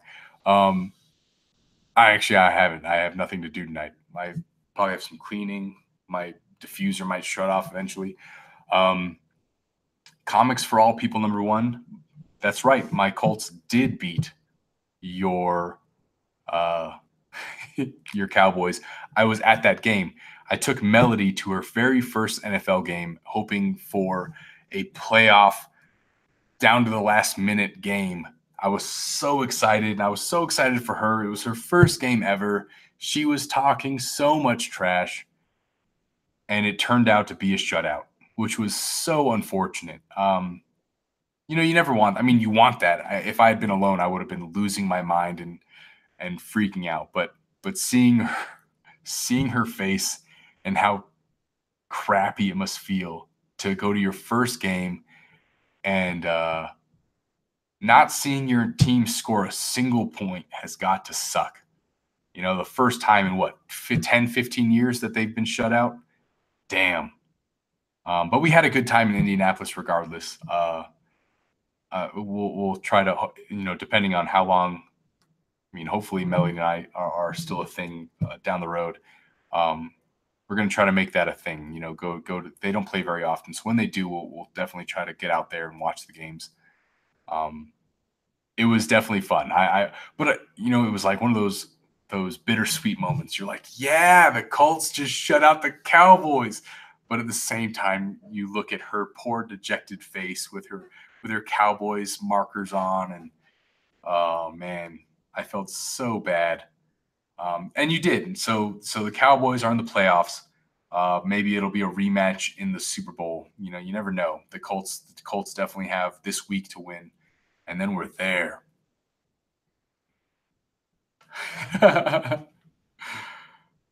King of the Golden State said, I feel like I'm at a bar with you and you're spilling your guts out. Next thing you're going to say is that you have a body hidden somewhere. I do not have a body hidden somewhere. I promise. That would be bad. Let's not no murder here. Just positive stuff. Backseat Driver 5280 Avengers Infinity War is on Netflix, and it is magical. So I'm going to be honest, guys. I have not watched Aquaman yet. I have watched every single comic book movie, usually the day of release or the day prior. And Melody was not able to go with me the day of release. So I have been waiting, and I'm struggling. Like, do I watch it by myself? Because I have tomorrow to watch it. But I don't know. I'm very impatient when it comes to that. You haven't seen Avengers Infinity War? Backseat Driver. Get off the live chat. You are dismissed. And go watch it. That's crazy. Hey, I'll text you after this live chat. If it ever, maybe ends. I have no idea.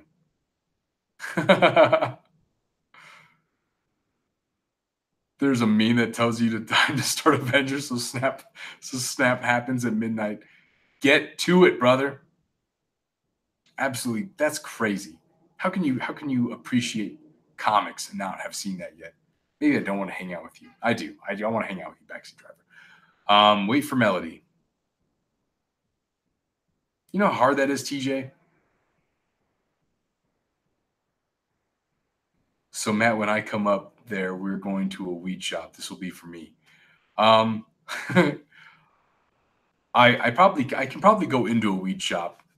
I'm not I don't have the need to buy any of that stuff, mostly because, with my security clearance and all that, not exactly an option. I can't just do any of that. So, but I'll be more than glad to just hang out. I'll just watch you.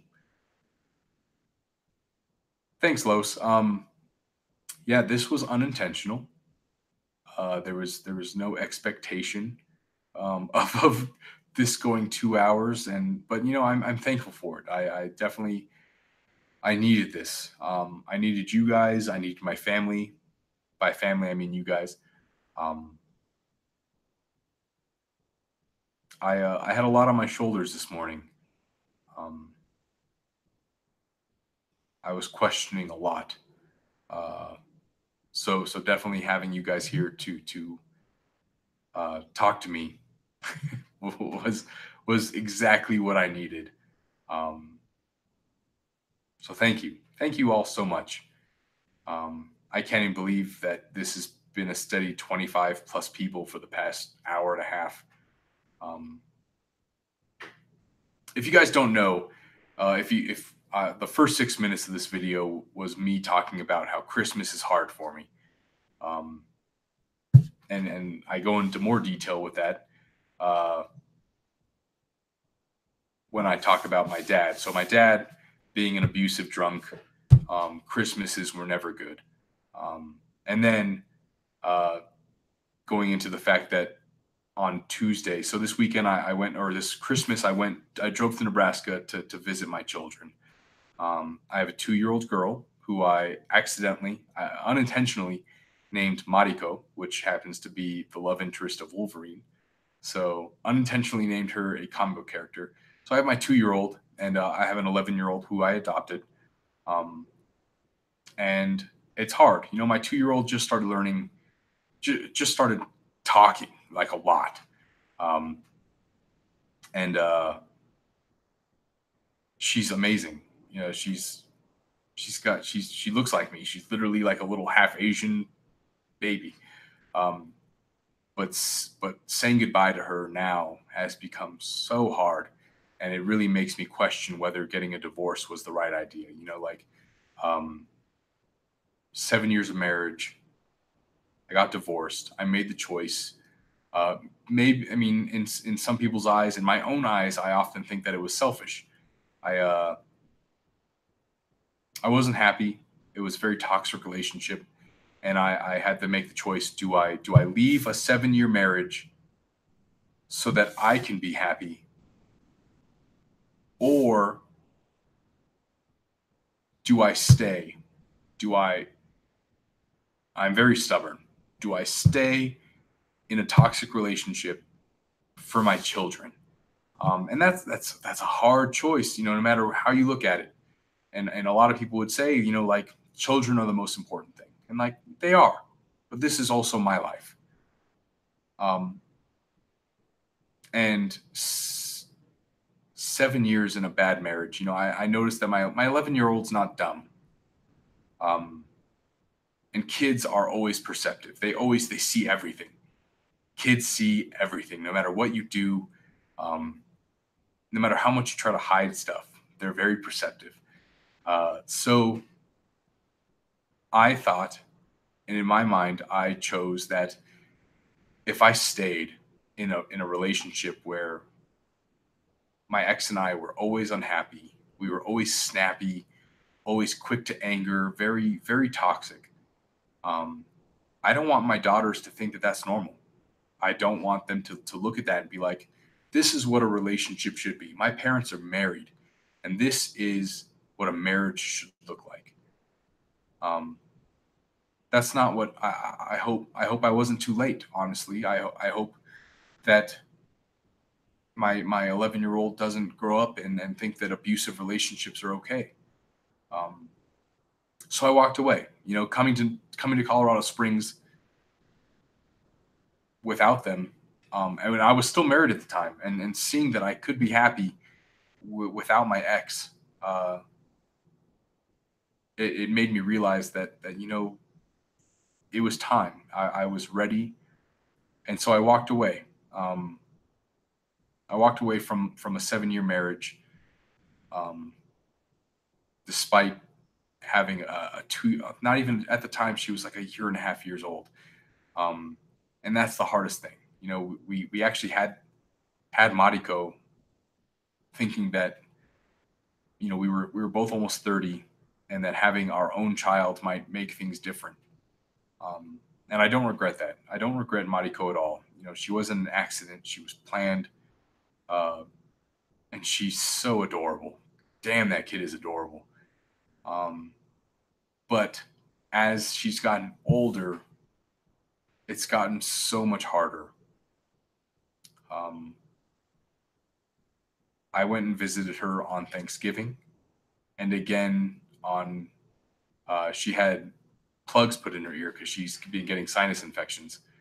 Um, on in the early December, and then I saw them again on Christmas, and on when she had her plugs put in her ears, her surgery day, I flew out there and I visited, and the day that I left, the day that I caught an Uber and I to the airport and I flew out of there, or I didn't actually have, I was an Uber, I rented a vehicle. Um, I was holding her, and this is after a surgery, so she's already kind of jacked up.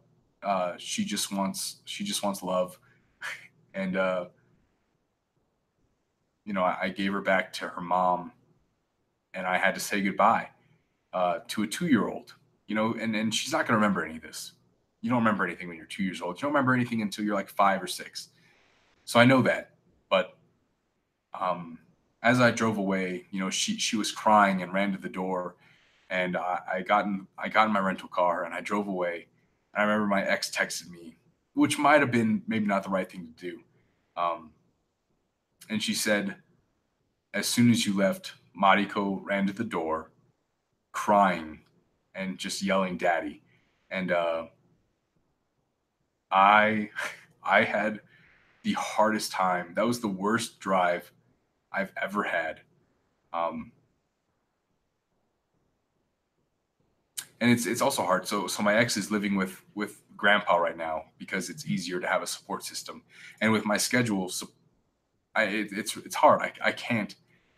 I wouldn't, even if they lived here, I wouldn't be able to have them all the time because of my schedule. Um, but now that Mariko knows who I am and calls me daddy, but I also found out this Christmas when I was there that when I'm not there, Grandpa, who is a wonderful guy, he's an amazing man, um, is daddy. So only when I'm there does she call me daddy, and she calls him Papa. Uh, and that's hard, you know. Like when I leave, I'm not. She calls her grandfather daddy because she doesn't understand. Um, and so leaving for Christmas was a struggle, you know, like knowing that I'm not there all the time for them. Um, and I just hope, you know, I hope, and I don't believe in, I'm not religious, but I hope that whatever is out there watching us, that that they understand why I did it, in, you know, years from now when they're older. Um, and unfortunately, it's going to get harder. They're planning on moving back to Florida this summer, and that's going to suck because I'm in Colorado. You know, flights to Omaha are super cheap. Thank you, Frontier. But flights to Florida during the summer months, during any month, suck. You know, and that's financially just that's hard. Um, I love being a dad. I love my children. And I was talking about it earlier. And then those first 6 minutes, I talked about how only dads know.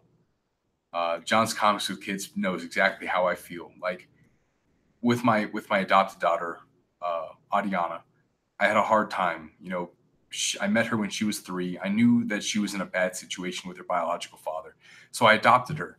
But the love is still different. I love that girl to death. You know, she's amazing. She's smart. She's gifted and artistic in ways that I will never be.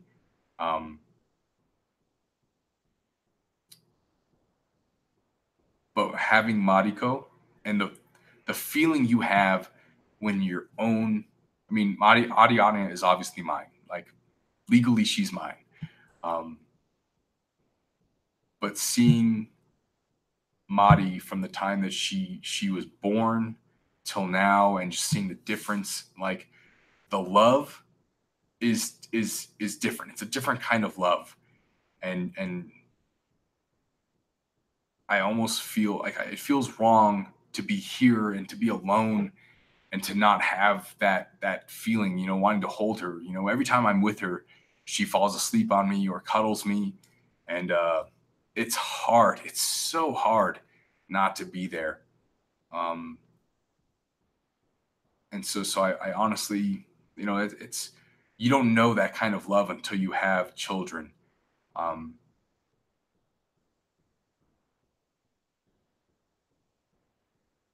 and I hope everyone gets to experience that. Um, I can't even imagine the boy who had 7. You have 7 kids, man. Like you've had that 7 times. The amount of love that you probably have in your heart is just it's phenomenal. Like I can't even imagine what that feels like. Um,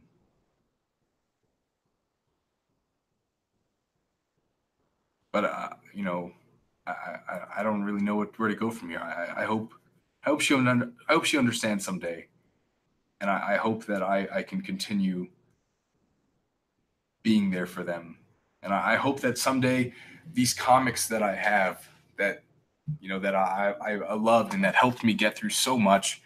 Um, I hope they keep them and don't sell them for drug money. You know, and as a father, the biggest thing is, you know, keep them off the pole. that's that's like numero uno goal. Keep them off the pole. But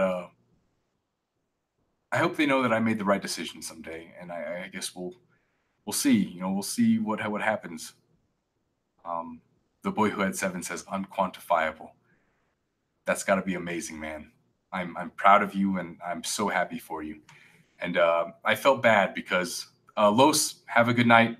Los is the reason. Um, Los and Reggie, I watched their We Love with the whole.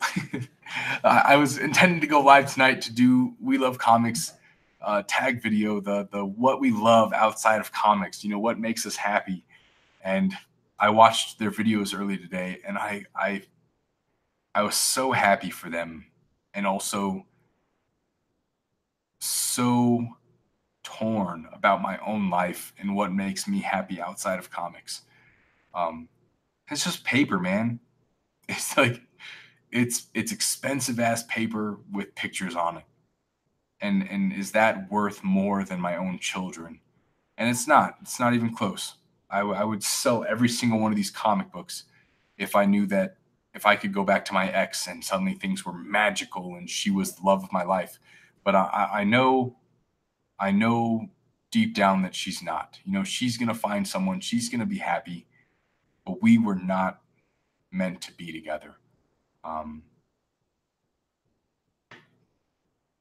Regardless of comics, regardless of everything else. That this is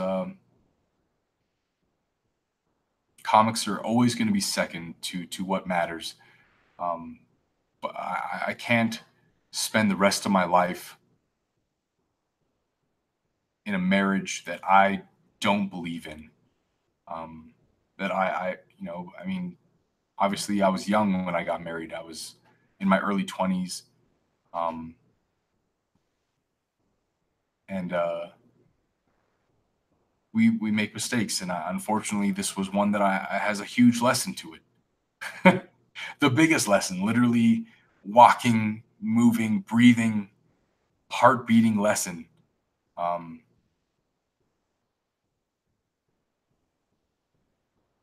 and it sucks. And that's why 2019 is going to be different for me. Um, 2018 was me trying to pretend like that wasn't real. I bought all these amazing comics and all these rare books and expensive comics, and I thought that it would distract me from what was real. And but it's not. You know, comics are just stories. They're stories that help you. They're stories that helped me, but they're not the same as the ones around you that you love, the experiences that you get to enjoy. Um, a simple message means more to me than any of these comic books. So talking to any of you on Instagram, on watching you guys here, this means more to me. I would give up my Showcase 22 to have a single conversation with any of you because it's just books, it's just comics. Like this channel is about comics and it's what brought you guys here, but it doesn't matter. Sorry, I'm maybe now I'm at that point. I should probably quit while I'm ahead. There's been some. I've been slowly reading some of these things. I've been lost in my own head. Um, comics for all people. Number one. This is real comic book community love. One of the best live chats I've been on. Thank you so much. The boy who had seven. So I didn't tell you. That was in like that first 6 minutes. I talked about how I bought my daughter one of these Amazon Echoes. I was going to do the Facebook portals, but those are trash because screw Facebook. That's a trap. But I'm going to order my daughter a bunch of board games and Legos and stuff, like matching sets for both of us. So that way we can do live uh, Facebook. I mean, live like video chat with each other and do these things. I've been trying to do stuff together. Like we built gingerbread houses together for Christmas and stuff. Bake the Snake. Living closer together is an option. My job here is really important, national security wise, and I need that kind of job satisfaction in my life. So we'll see where that goes. I could still. They're going to be back where the gunships are in Florida. So that might be an option where I have to go back to a job where I deploy a lot, but it'll at least give me an option to be closer to my children. White Whale Comics, even though you don't plan on becoming a father, if it ever just accidentally happens, it's so worth it. I was terrified for a long time. I told my ex for years that I didn't want children, and I couldn't even believe the amount of love that just like flows out of you. It's insane. It's like it's unreal. Like I think about all these people. You read our news articles where it's like mom and dad beat child, or mom and dad sell child, for prostitution and all this stuff, and you're like, how the hell can people do that? It blows my mind. It blew my mind before. Like, they're children, but now it's like, the hell is wrong with you people? Like, if anyone hurt my child, I would murder them. Like, documented. You can keep that on YouTube for if it ever happens. If someone touches my kid in the wrong way, I will find you and I will end you. And it's not even a question. You are gone forever. Congratulations, YouTube. You have my first official threat to the world. No, I don't blame you, White Whale Comics, Alec. I totally understand. To be honest, kids are exhausting. Kids are absolutely exhausting, but it's weird, man. Like, I don't like kids. I love my kids, and it's hard to but I understand. Like, I still would never want to see a child hurt. Nah, man, Carlito, you got time. My mom had me when she was 37. She's old as balls now, but she still had me.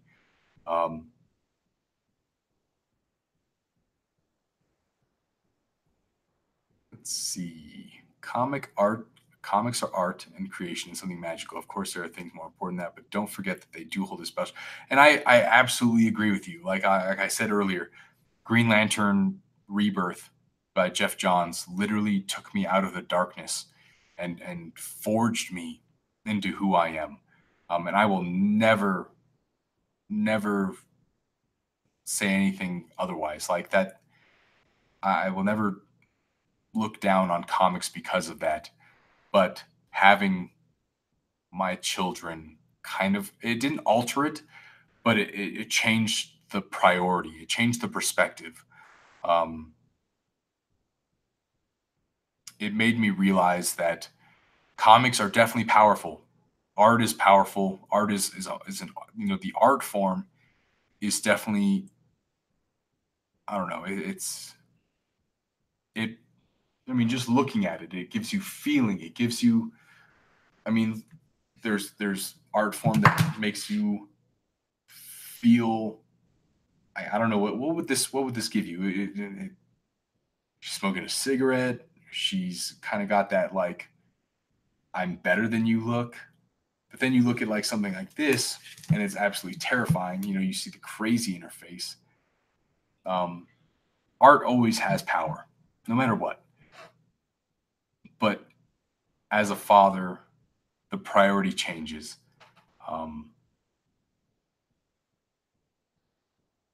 And the power means less for sure. No legs though. I don't know. I don't know if it's moving. Oh, there they are. There are the legs.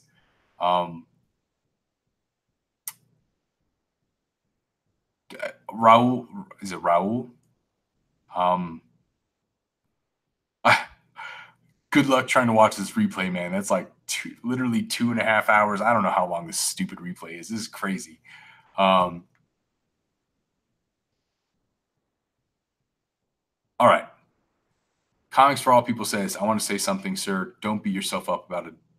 You a damn good dad. It's hard for them to understand. You've done what you did out of love for your kids to be happy. Thank you. I mean, I understand there are people without kids. And I have zero qualms about that. You could have kids, you could not have kids. Everybody has their priorities. And for a long time, comics were my priority. Even when I had kids, comics maintained a priority in my life.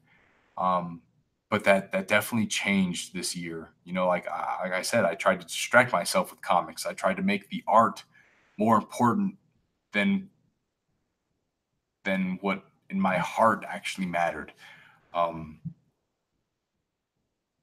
and long term, like hindsight 2020, that was wrong of me. Um, every minute I spent on, I mean, I don't want to say YouTube because you guys are fantastic and I've enjoyed watching so many. I don't even want to know how much time I've spent watching YouTube videos, but um, I mean, the time I've spent on sites like GoCollect or eBay or uh, all these different, I don't know, I mean, what comic book blogs, CGC forums, CBCS forums, time I've spent on all these things that I could have spent uh, coloring with my little girl. It sucks. It feels like I screwed up. Um, like I didn't have my priorities straight earlier this year, and I don't I needed it. I needed that time to do stuff like that. Comics NYC said he needed three different things to devices to make himself go through it. I'm sorry. I'm gonna end it soon. I promise. Um, after this glass of whiskey. Uh, but 2019 is going to be different. I'm done. I'm done with Grails.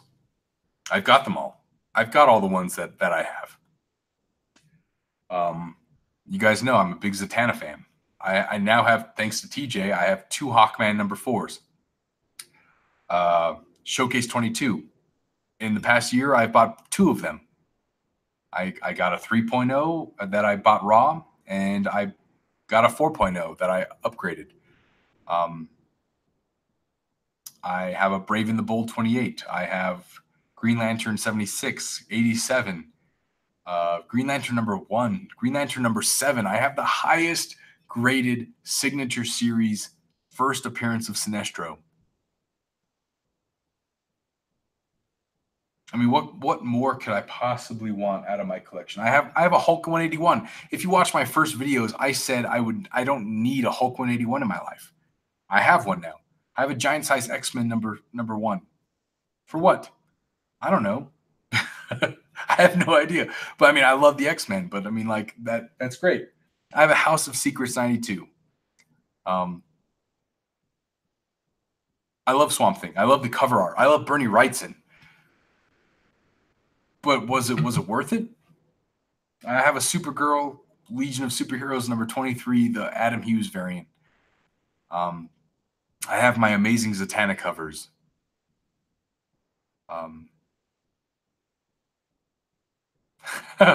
Carlitos.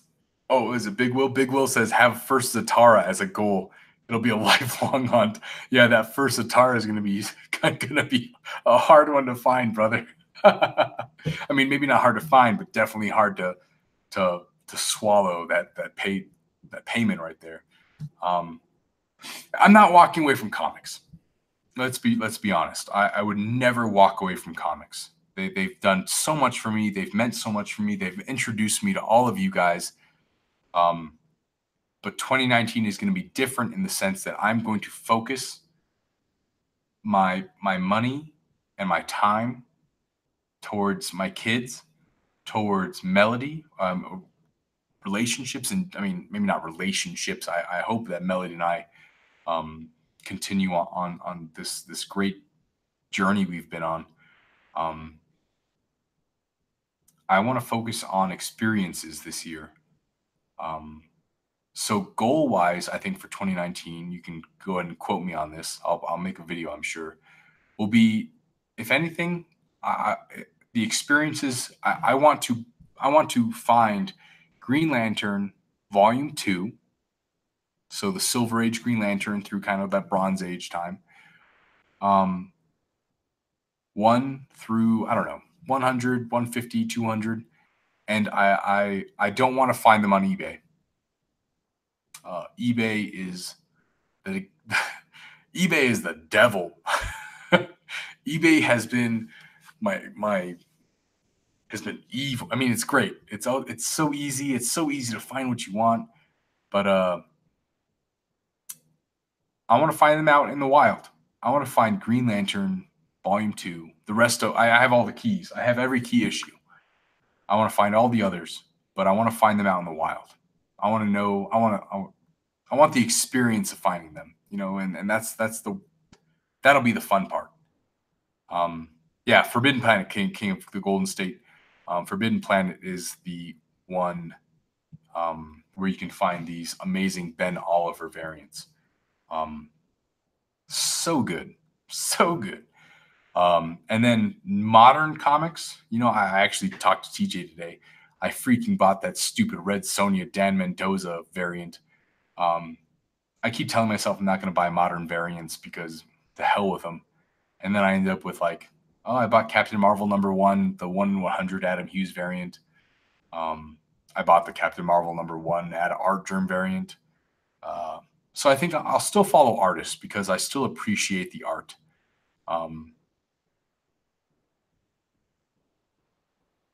I still want to appreciate the beauty in comics. And I think Art Germ and guys like Adam Hughes definitely exhibit that. Maybe Ben Oliver in a different fashion. King of the Golden State says, "Go out and get some fresh air, dude. You're indoors a lot." I'm not going to lie. When I'm at work, my building has 0 windows or anything. So it is definitely hard. That's why my tan is gone. It's all gone. No more tan.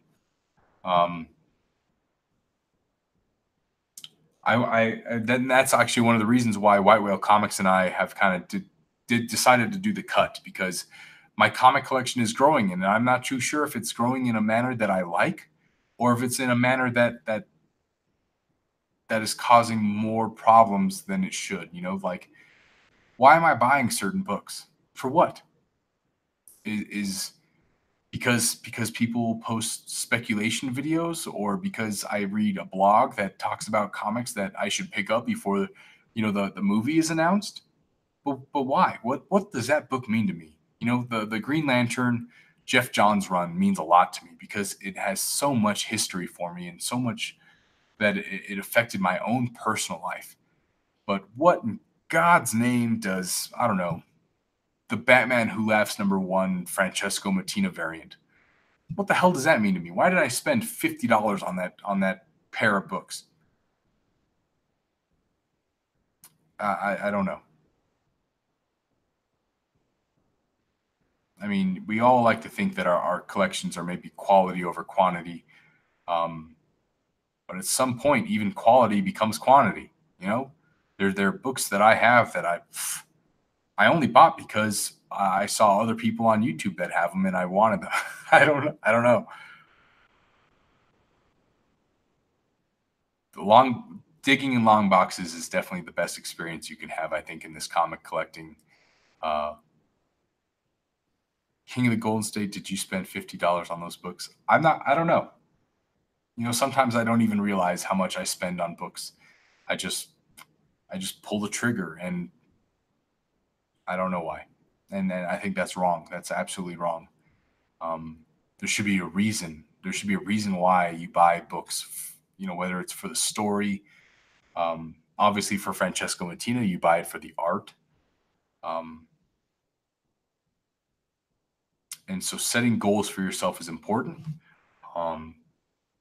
Everything that I wanted on my 2018 list, I believe I got, except for Shazam #1. Shazam #1 escaped me. It eluded me this whole year. And I was looking at it back when it was super cheap, and now it is not. And I don't know. What the hell do I need a Shazam #1 for? No idea. Maybe I'll put it on my 2019 list as like the one key that I want. Everything else will just be Green Lantern.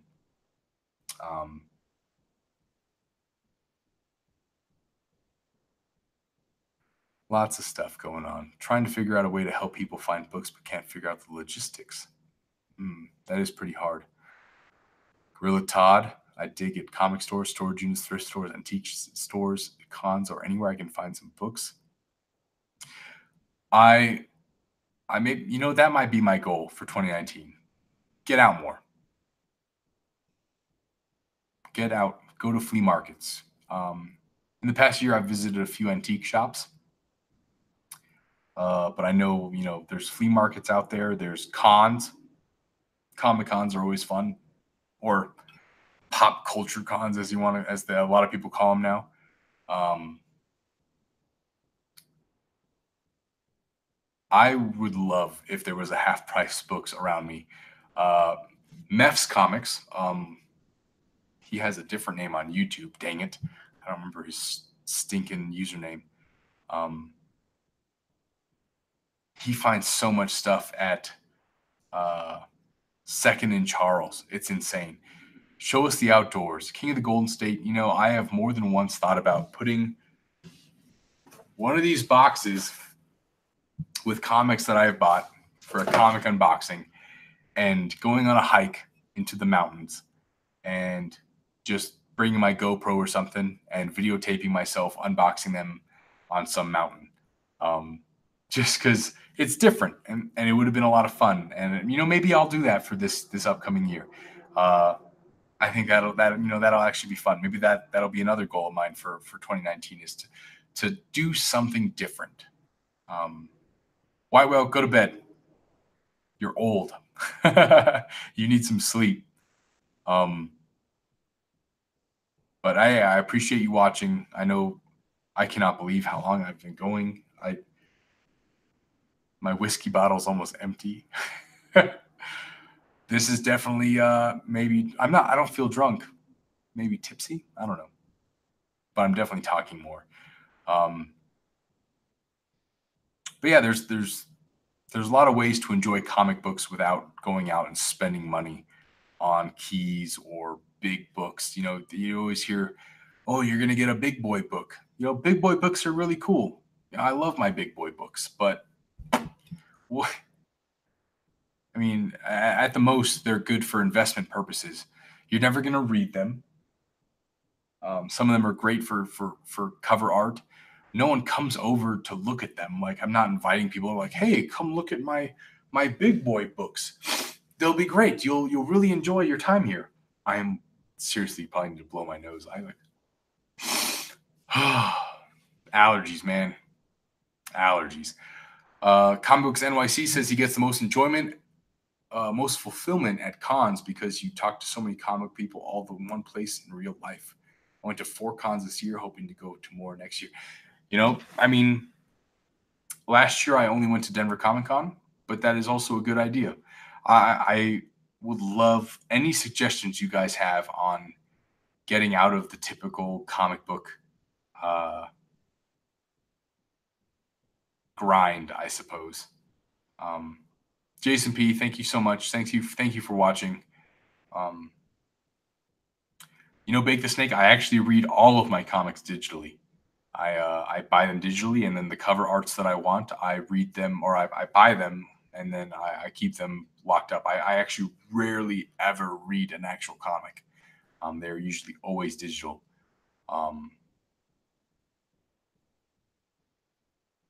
Yo, Matt, we need to jump on to live to have some fun. No face cam. What does that even mean? Not showing your face. Are we gonna like digitally touch tips? What's going on here, Gorilla Grodd? No, man, that sounds cool. I mean, if anyone ever wants to jump on with me or talk to me, you can find me on my Instagram. Hell, half the time I'm on Google Hangouts through this whole situation. So just shoot me a message and ask if you can join live, and I'd be more than willing to have you on my show, have you on my channel, to do whatever. So yeah, maybe touch tips was wrong. Maybe I should. That's not the right thing. It's funny, Comic Books NYC and Carlito. I have, I think, 1,000 shares in Wizard World. They have their own like share, and I mean they're like 20 cents each at the time I bought them, so I'm sure they're way lower now. But it's pretty funny. Like, you can invest in comic book cons, not comms. Yeah, you can buy them. Let me look it up real quick. Wizard World stock. Not Wizard Word. Holy balls, I have lost so much money in those. They are currently, it's Wizard Entertainment. The stock market number ID is WIZD, and they are currently 10 cents a share. They are up 0.035%, which is 50% in the past day. So they've jumped up. Now's the time to probably jump in. I mean, it might drop. I don't know. But yeah, you can definitely, like, Wizard World, formerly known as Wizard Press and Wizard Entertainment, is a producer of multi-genre fan conventions across America, and you can invest in it, which is kind of crazy. Like, I thought that was the coolest thing, so that's why I bought in. I bought a ton of them just because I thought it was cool that I was investing in comic book conventions. That sucks. That sucks that they canceled a lot, I guess. But yeah, that's definitely an option out for you guys. It is 9:35. I honestly am waiting for this thing to. Oh, I guess in what, 10 minutes it's gonna say I've been streaming for 3 hours. I don't know how okay I am with that. 3 hours would be insane. This hair is crazy. So yeah, I shouldn't clap in front of the microphone. I'm not gonna recap because no one's ever gonna watch this to the full 2, 3 almost hours. So everyone that's here right now, all 25 of you, thank you so much. I absolutely needed this. Before this, I texted Melody and said that I was not in a good place, and that I needed some time to just be me and do what I needed to do to get myself right. Every time I come home from seeing my kids, I'm in a funk. I'm in a weird funk, and Melody and I are always in sync. Like, whenever we're together, it just fits so perfectly, and it feels weird to say that we're in sync, but we are. Like, we're in sync. And then I come home from seeing my children, and the sync is off. We are out of sync. Things are not okay, and I know that's on me and my feelings, and I can't give her everything that I am. And I know that hurts her, but I need it. I need that time to remember why I did it, why I got a divorce, why I walked away from my children, all that stuff. So Melody, if you're watching this, I don't know if you are. I'm sorry. I will message you soon because I'm feeling better. I'm also feeling liquid courage. So yeah, I have a lot coming up. Like I said, I have Jeff Meyer. Jeff Meyer gave me the okay to use GoCollect, which is my favorite fair market value website and collection tracking, slab-wise collection tracking website. So next week, Thursday, I will be going live to do a GoCollect video where you guys can come on, write down all the books you want that you're looking for in the next month or so. And I will be providing anyone that doesn't have a GoCollect membership, or even if you do and you just want to hang out. If you're looking for the fair market value for a comic book that is slabbed, CGC, CBCS, signed, anything like that, jump on next Thursday. I will be on, and I will just go through GoCollect, what they provide, what they offer for their monthly membership, and hopefully help you guys make an informed decision on maybe like a best offer or what you should be spending on a comic book. I think that'll be a lot of fun. So that'll be happening next Thursday. Tomorrow, I'm hoping I can jump on and I'll probably do a live show and do either We Love Comics' tag video or maybe my top 10 or top something of 2018. Hey, The Boy Who Had 7 Talks Comic Books is out, so have a good night. I cannot wait for our Green Lantern book club either, and I hope a bunch of you join us. It's going to be awesome. I already told you what Green Lantern Rebirth and all that means to me, so I can't wait. So have a good night, brother. I've got that coming up. I'm hoping that Reggie and I will come up with a date for Comic Wars Part 3, which will be on his channel. The Cut Part 2 with White Whale Comics hopefully coming up. I'm trying to get my priorities together and figure all this out. So thank you for bearing with me, and thank you for supporting me for the past year and a half. I will be reading some Green Lantern. I need it in my life. Thank you. Thanks for the reminder. Discovery Bay. Bake the Snake. If you guys haven't read Green Lantern from Jeff Johns, it's amazing. And if it sucks, that's you. but definitely, I mean, we'll go through it. I think we're both going to have the omnibuses together, and we're going to go through it slowly. So it should be a very long series. So you'll have plenty of time to catch up. Someone said something about it. Maybe not. Oh, I'm 20. Comic Books NYC said I'm 20 subs away from 700. I was going to do a 777, but I hate waiting. I'm very impatient. I will be doing a 700 subscriber giveaway. It'll be a slabbed book. I don't know what yet, but it'll be worth it. I will make it worth it because it is the second giveaway that I will have ever done on my channel. The first was my 250 subscriber, 500 Instagram. And I am now at almost 700, and I am at 1,300 Instagram followers. 1,300, that's crazy. And 700 subscribers, like there's 700 of you out there who follow my YouTube. That blows my mind. Like, I'm so happy. So I will be doing a very, very generous and hopefully you guys enjoy it giveaway. I don't know what it is yet, but I will be going through my CGC books to find out what I want to give away and what I want to have as the contest. But I hope all of you guys participate.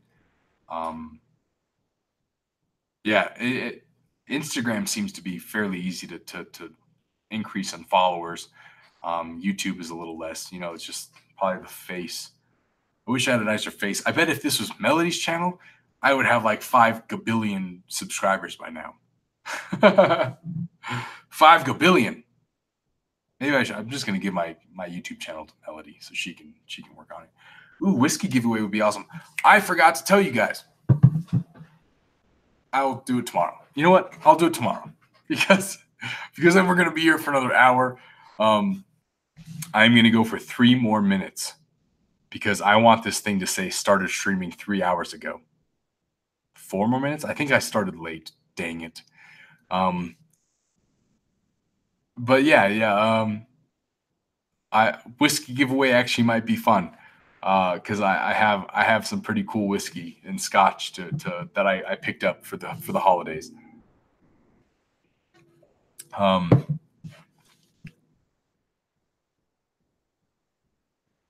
I don't even know where to go from here. You guys have been amazing. Carlito, Comic Books NYC, Discovery Bay, Gorilla Grodd, White Whale, John's Comics, The Boy Who Had 7, and everybody in between. Tonight has been so much fun. You guys have been amazing. You guys have literally listened to me tell like a life story. I'm gonna have to change the title of this video to "Who the Hell Knows What," Hey, how about we spend the next few minutes figuring out what the hell I'm going to call this video? Because it definitely shouldn't be Comic Haul and Bueller Box live unboxing. Um, since you and White Whale are doing the cut, will you do an auction? You know, White Whale asked me about an auction multiple times, and I've told him that I will do it. The question was when, and I think after the New Year's we will be doing a auction.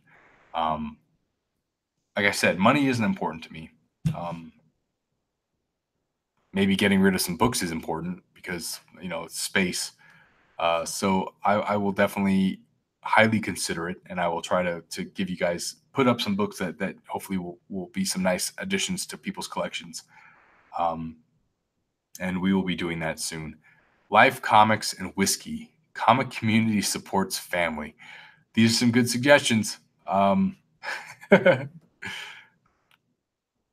stream had legs. You guys are great, man. And there's really nothing else to say about it. I don't like, we're all introverts. Oh no, Melody's in the chat. Hey Melody, it's good to see you. Oh Christ.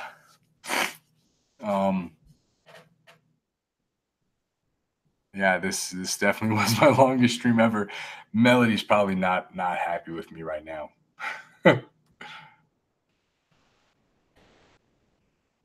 But Merry Christmas.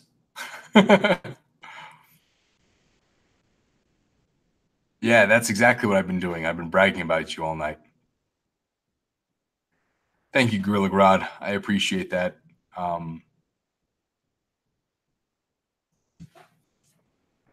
Yeah, everybody say hi to Melody and say all the super nice things I've been saying. Life, comics, and whiskey it is. Consider it changed, everyone. Maybe that'll be I don't know how much more I can talk about my life. I think 3 hours of it. I mean, if anything, maybe I'll have someone new come on every time we do this Life, Comics, and Whiskey chat, and hell, we can just talk. Doesn't have to be about comics at all. Just I don't know. I keep making that noise. It's a weird noise. Just found out I'm subbed to Melody. Must have seen her before in a video. She should do a haul. She should do a haul. Melody's great. I mean, now that she's in the chat.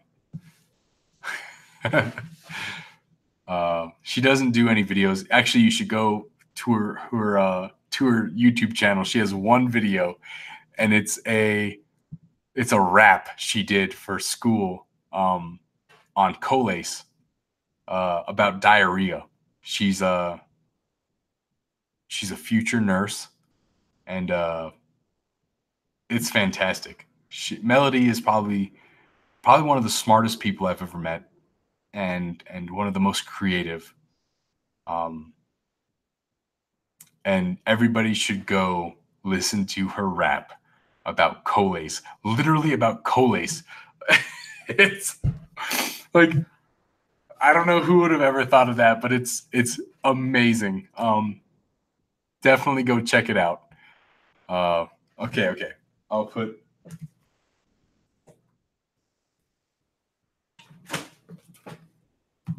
there.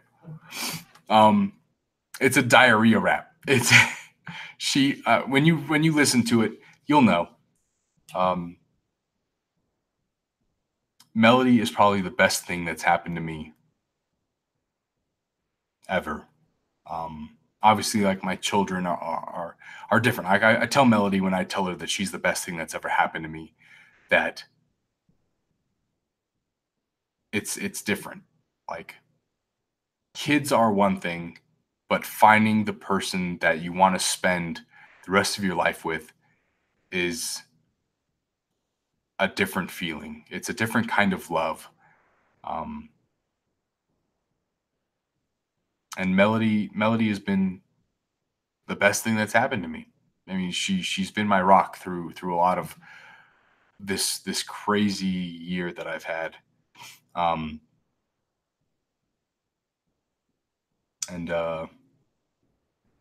Yep, I'm gonna stop talking. Meow. It's 9:48 and it still says started streaming 2 hours ago. Hurry up and hit 3 hours so I can walk away from this craziness, all this weird stuff that I've been talking about. Raul says, which I don't think I've ever seen you in the chat, so thank you so much, Raul, I'm guessing, for hanging out, man. Well, all the best things always work out one way or another. Take it how it comes and go from there. Good night, old people. I have to wake up early. I know, Tacoma Comics, it is amazing. She is so creative. 72 hours later. It made me think of like SpongeBob. Makeup part 2. There was a makeup part 2. I put makeup on her and I did a terrible job as making her the Joker. I'm so happy that you guys are all watching her video. You should feel so embarrassed right now, Melody. So embarrassed. Oh, it says 3 hours. Yes. Ladies and gentlemen, you have participated in Thanatos Comics, aka Matt, aka Thanatos' longest live stream of all time. I drank a lot of whiskey. I shared a lot of things that I'm probably going to regret tomorrow. Melody's going to spike my Colace with she's going to spike my whiskey with Colace. I don't know how long she's been watching, but I'm sure she's been worrying about me because I haven't messaged her at all. So I'm sorry about that. This is where I've been for the past 3 hours. Literally spilling my guts to my friends and family in the YouTube comic community. Yep. Well, those 3 minutes. Yep. I've been here for 3 hours. So if you loved me, you'd know where I was. Yeah. All right, guys. You guys are fantastic. I try not to watch this whole thing over again because that's a lot of life that you're going to miss out on. Glad it's over. I got a rap to watch. Big Will, that is accurate. Everybody go to Miss Melody Green, Melody Green's YouTube channel, and watch her rap video on Colace. It is literally a diarrhea rap. Share it with everybody. Let's make it go viral. I hope you guys all have a great night and a great New Year's. I will try to be on tomorrow to talk about now. I don't know what, but I'll figure it out. Have a great night, and thank you so much for spending this time with me and for supporting me through the past year and a half. You guys mean everything. And I will let you go with that. Rudy Gonzalez showing up last minute. Good night, Rudy Gonzalez. Good night, Tacoma Comics, Comic Book Gallery, Discovery Comics, Comics Books, People, Mix Explained, Comics NYC, been here forever, Discovery Bay Comics, Carlito, Big Will, Gray Matter Hulk, TJ's been here for a long time.